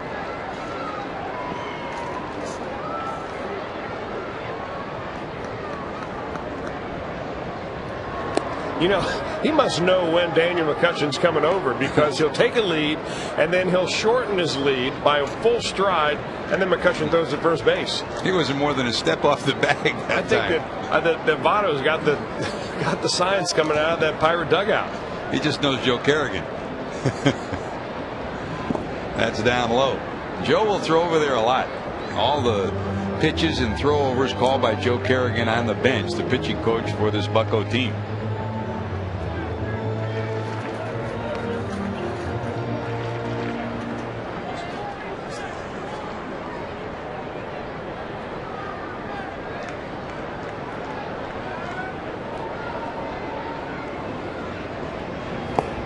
He waves at that. Phillips retired, still with the Reds, even with the hit from Joey Votto. For the second we go, Millage will lead it off. Phillips back to second.